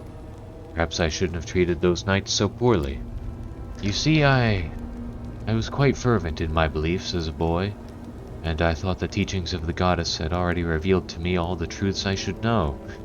Now I realize I didn't know a thing about the world around me or about myself.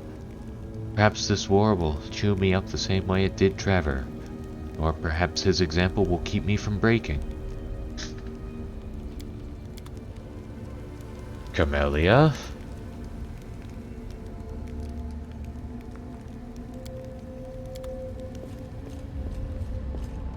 Hey, there's Zorges.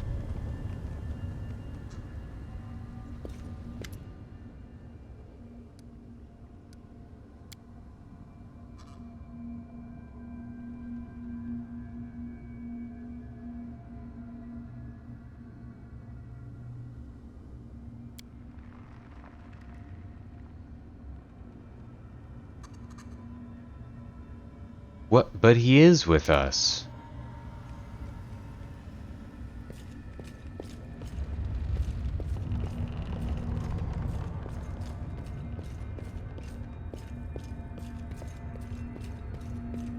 Here we go.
That's right, everybody else gained some levels too. Another Slayer talents, and he can declare a quarry.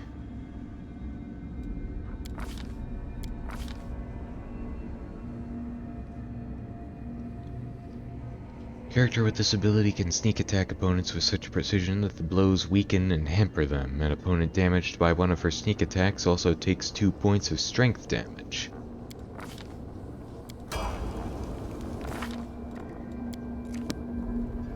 And always a chance. Regil gets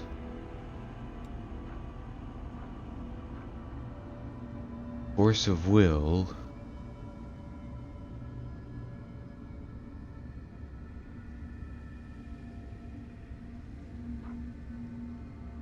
As long as he wears armor, a 9th level Hell Knight gains a +2 bonus on all persuasion checks. In addition, while wearing the armor, he gains resistance to fire 30, resistance to acid 10, and resistance to cold 10. And another discipline.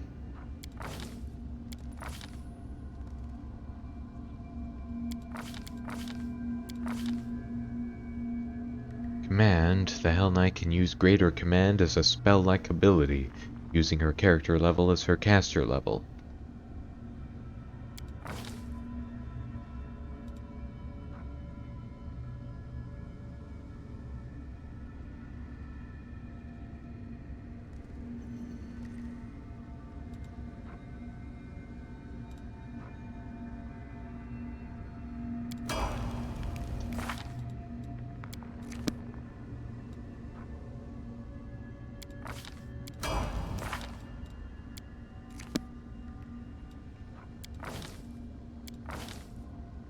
Not a very exciting level.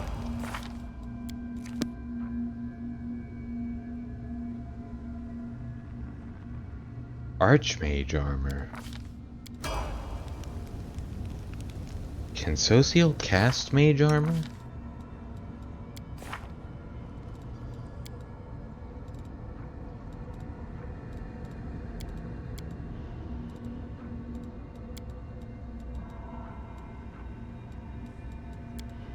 No, doesn't look like he can even cast mage armor. So why even take that?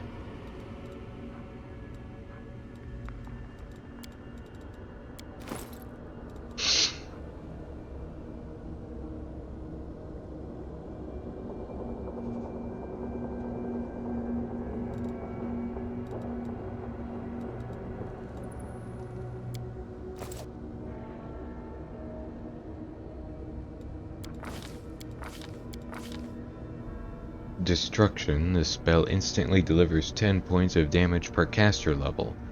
If the target's fortitude saving throw succeeds, it instead takes 10d6 points of damage.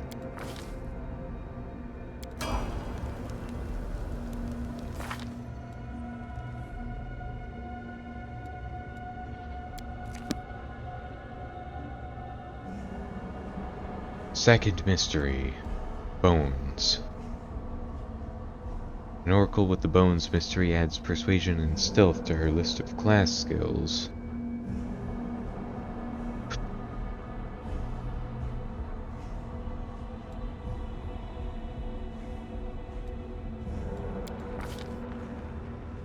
Cause fear, false life, animate dead, fear, slay living, circle of death, and create undead.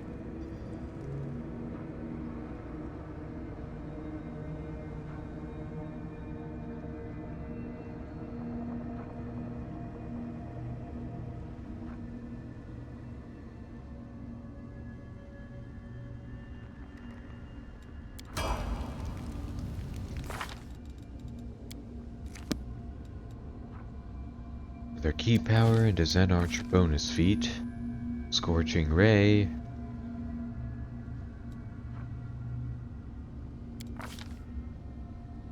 and Dodge,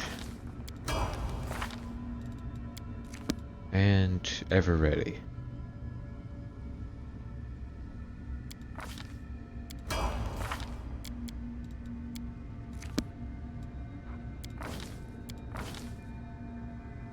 Huh.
I can handle it.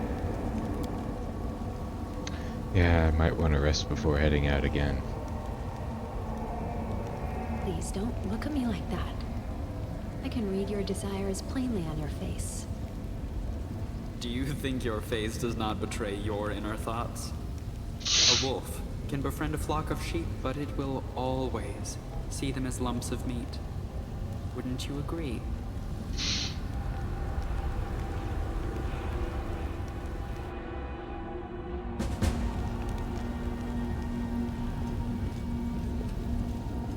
Oh, Greybor wants to see me, I guess.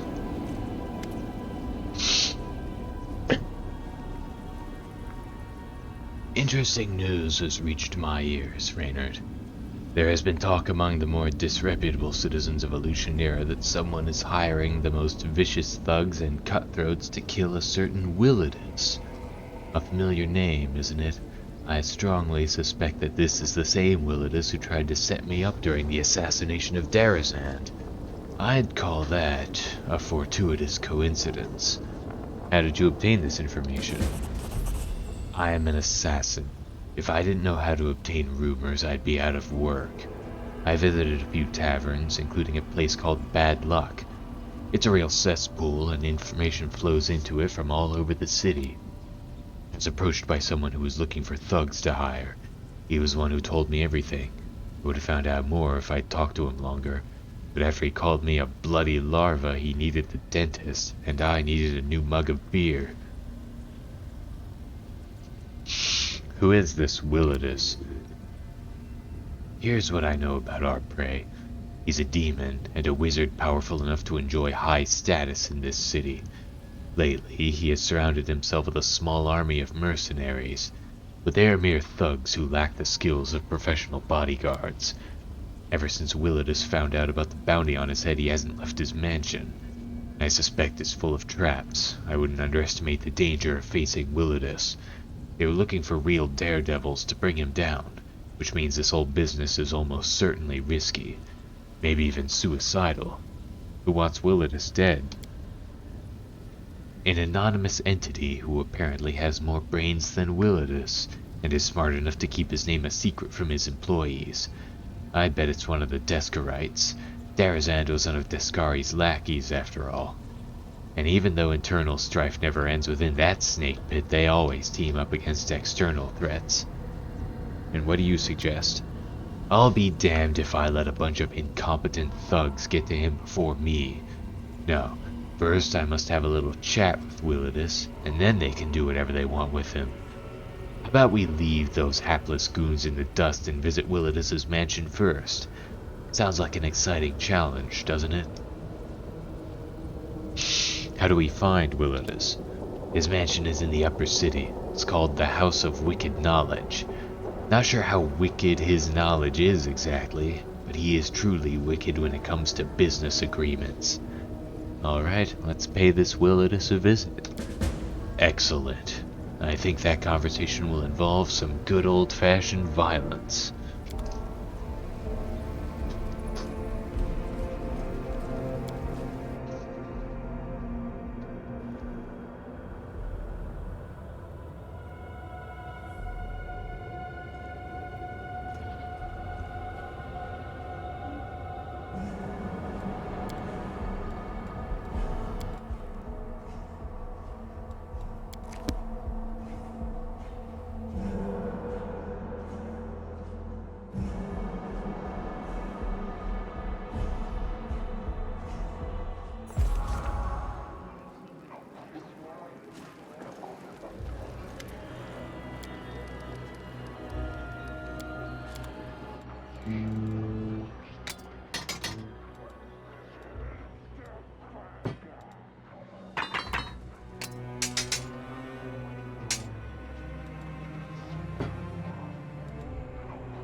how do I get up there?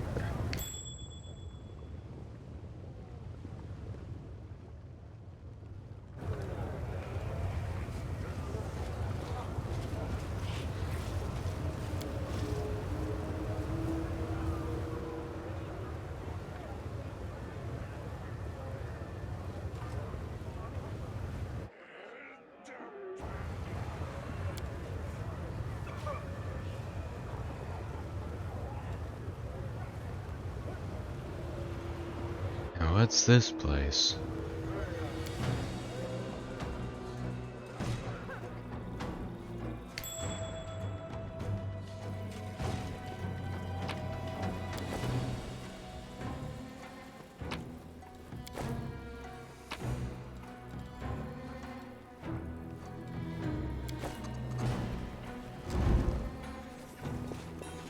My tail is twitching.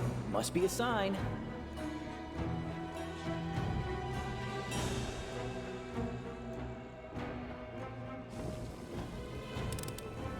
I've embarrassed myself.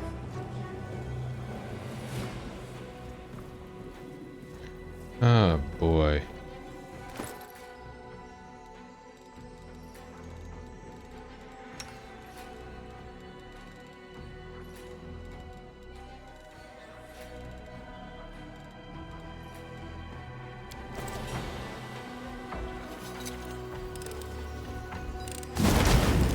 Shit.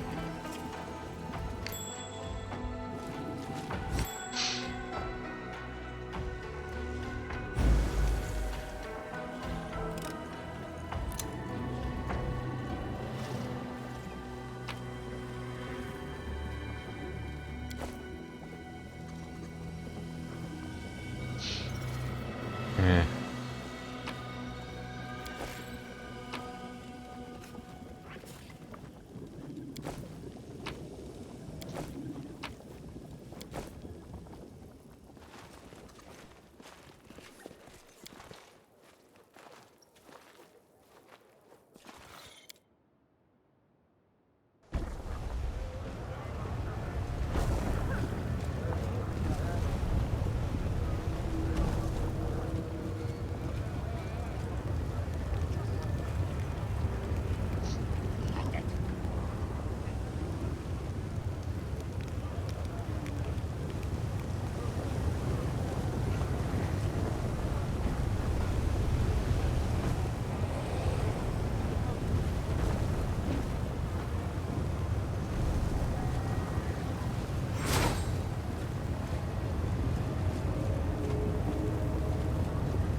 Is that a trap?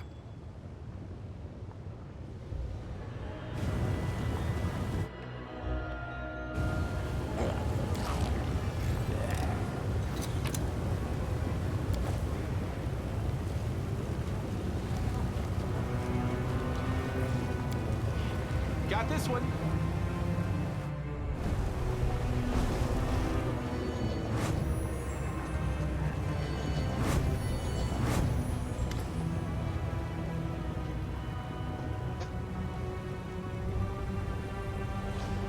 Ouch! Alright guys, that's enough, I get it. It won't happen again. Just not my eyes, not my eyes. Move your hand, scum, or we'll break the other one too. I said move it. Not your eyes? Fine then, your belly. Have some of this.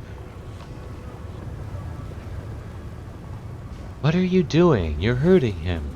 Stop. Why are you doing this to him? Huh? Who's that? I'm just a mortal. Weak and silly. Compared to you, I'm a mayfly. One moment I'm here, the next I'm gone. But you'd better listen to what I tell you, because I've lived more than you have.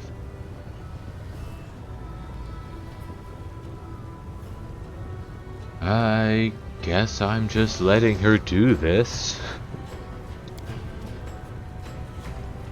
What's with all the riddles? What do you mean you've lived more than us? It's very simple. I haven't lived very long, but I have friends, those I can protect, those who are glad to see me. There are many sad things, but I still know what happiness is. But you, beating, biting, fearing, hating each other, are you really happy? And if you aren't, is this any kind of life? So yeah, I've lived a lot, but you've spent centuries and centuries without really living. Ah, this mortal brat, this lump of meat is going to preach to us? You know what makes me happy? Gobbling up tasty pieces of meat like you. Poor thing, you're so hurt and scared all the time. You feel a bit better for a while when you torture others and forget about your suffering, but is that really happiness? Are you crazy or something?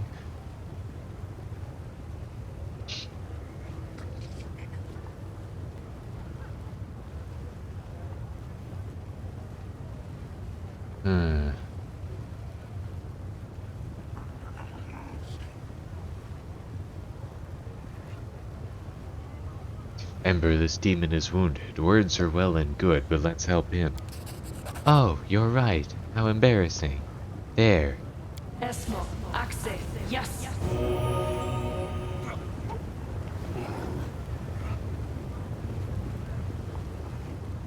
Screw you! I owe you nothing. Of course you don't. I helped you for no reason, just because I wanted to. I hope you'll be alright. Ha! For no reason? You're stupid. No one does anything without a reason. She's a witch. Probably wants to sell us something. Some magic potions or herbs. Come on, show us. What do you have? What? No, I'm not selling anything.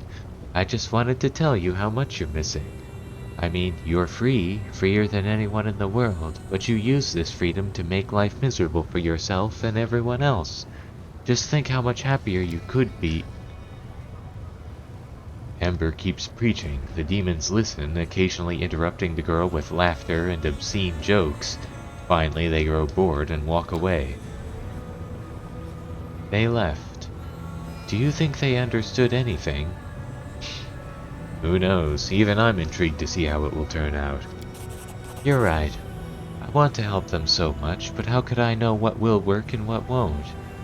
Maybe in an hour's time, you and I won't even be alive. You know, I was thinking. I tried sending prayers to the demon lords, and I tried talking to demons in the street, but one of the demon lords lives right here in this city. Nocticula, right? What if I try to talk to her? Not through prayer, but in person. You're going to meet her sooner or later, aren't you? Please take me with you. I'm sure if we meet face to face like you and I are talking right now, I'll be able to convince her to stop being so mean. You'll take me to her, promise?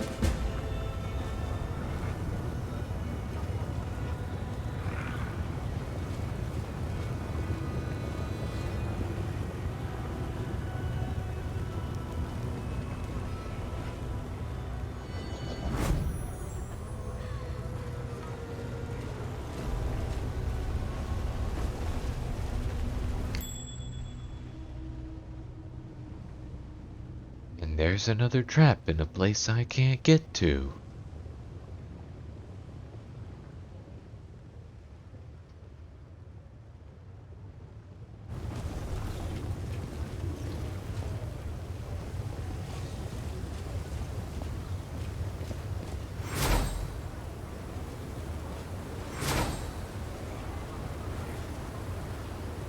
Can we retreat already?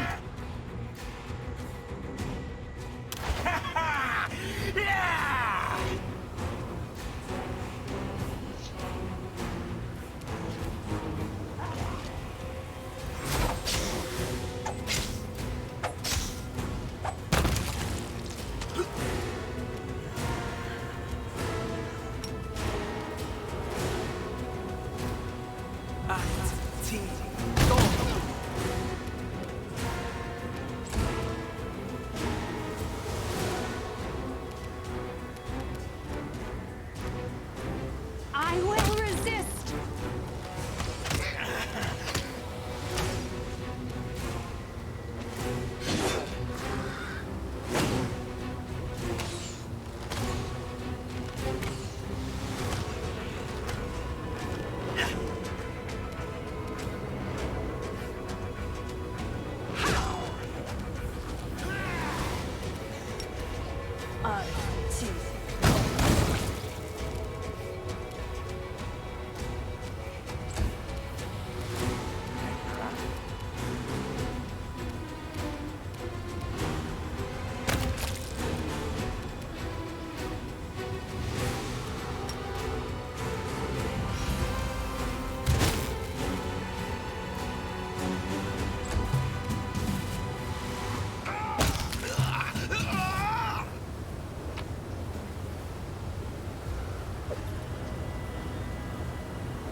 composite longbow.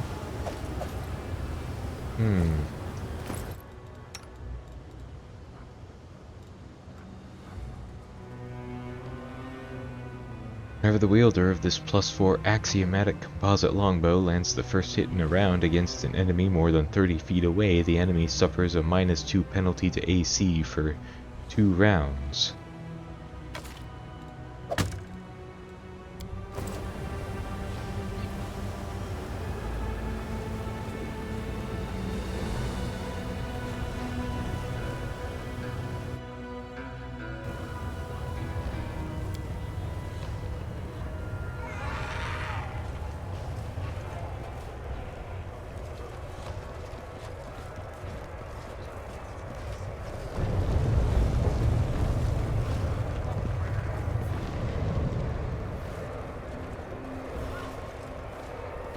Here's the arena.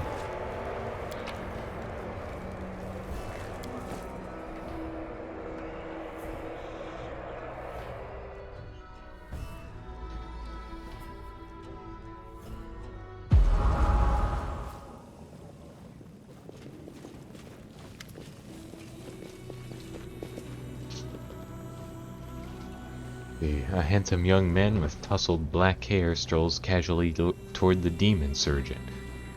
"O master of stitches, artist of the scalpel, and genius of the surgical profession, tell me, is your heart free?" The young man has a glove puppet on his hand, a dragon made of rags with buttons for eyes. He raises it up and begins to ventriloquize loudly, his voice is surprisingly deep. "Also, do you have an hour of free time tonight? How about a romantic dinner?" Are you trying to flirt with him? The young man gives you a sly wink and continues his conversation with the demon. "No, I would not say that my heart is free. Right now it contains 3 copper rods, 200 grams of enchanted quicksilver, and a fair dose of lamia liver extract. But I could give you an hour or 2 of my time, for something other than dinner. Has anyone ever told you you have beautiful smooth skin? I happen to be in need of some." Young man deftly steps aside to avoid the demon's outstretched claws. He jots something down in his notebook. What's that guy's deal?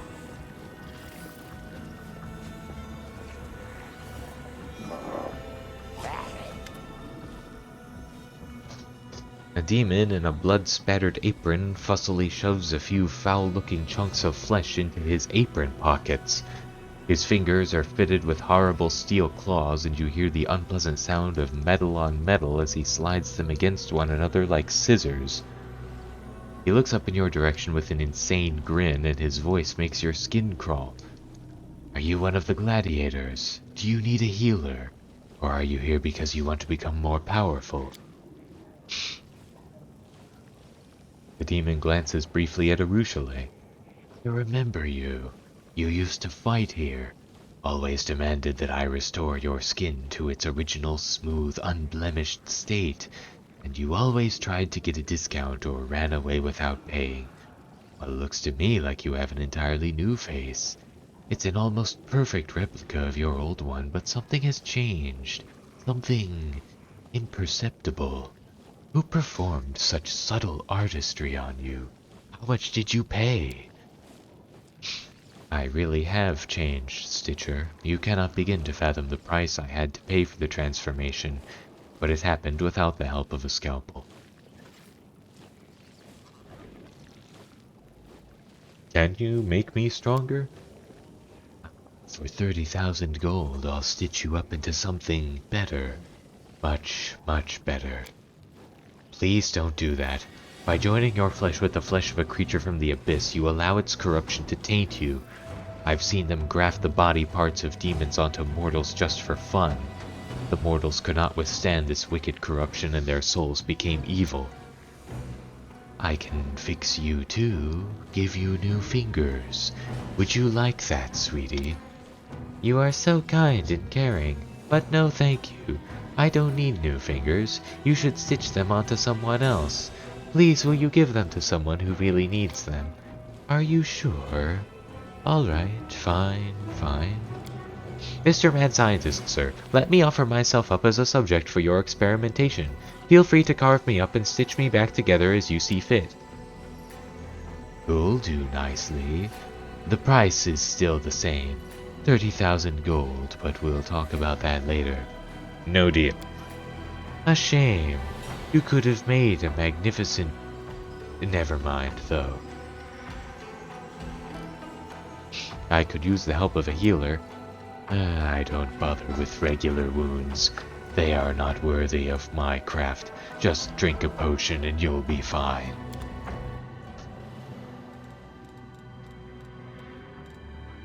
Let's see...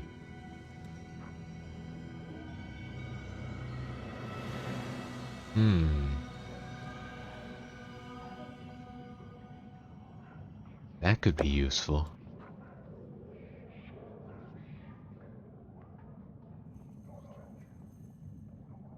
Sure, let's get that too. Oh, wait. Huh. He must share his item pool with one of the merchants in, Dresden. Come to think of it, I think I've seen those items before.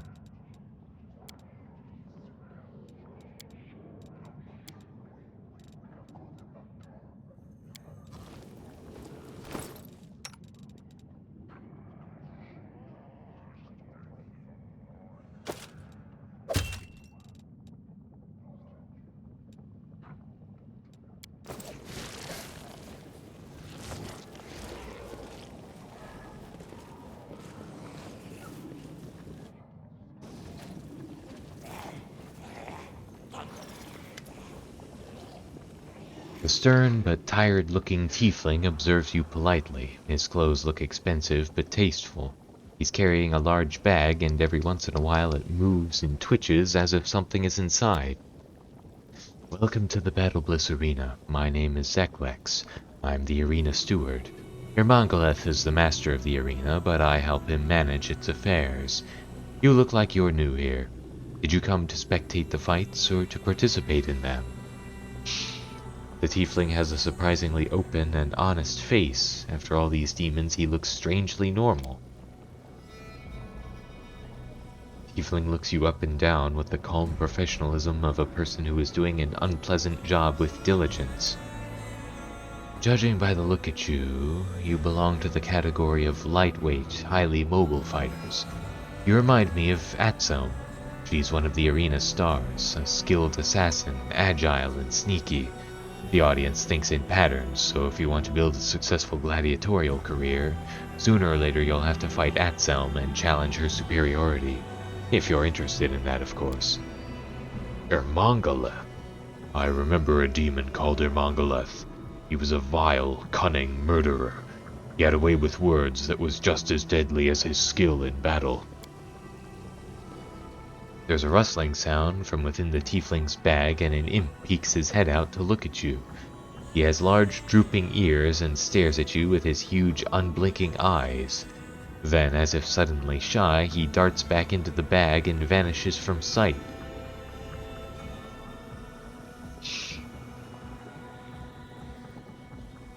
I want all of Alushinyrra to know my name. I want you to arrange a match for me against your strongest gladiator. If that is truly your goal, you will have to defeat the current champion. If you kill Gelderfang, your name will be on everyone's lips. But you'll have to prove yourself if you want to face the champion. A fight with Gelderfang is a big deal here in Alushinyrra. The only members of the Nahindrian League, the elite gladiators of the Battle Bliss, are considered worthy opponents. Killing others just to entertain spectators? These creatures of the abyss sow death and destruction in such a careless, casual manner. I know that our mission is important, and I know we can't allow ourselves to get distracted by feelings and emotions, but smashing skulls and eviscerating bodies just to entertain these evil creatures? Almade, it makes me sick just to think about it. But it is extremely difficult to join the League. You have to slay an active member and take their place. So if you wish to fight the champion, you will have to spend a lot of time in the arena. However, if you would like, I can arrange a fight between you and another newcomer. If you can prove yourself in battle, I will be able to find you a match against a more reputable opponent. Very well, I'll prove myself. I'll fight another newcomer. I'm glad that we've reached an understanding. Yeah. Actually, I think I'll leave it off here and then come back to this next time.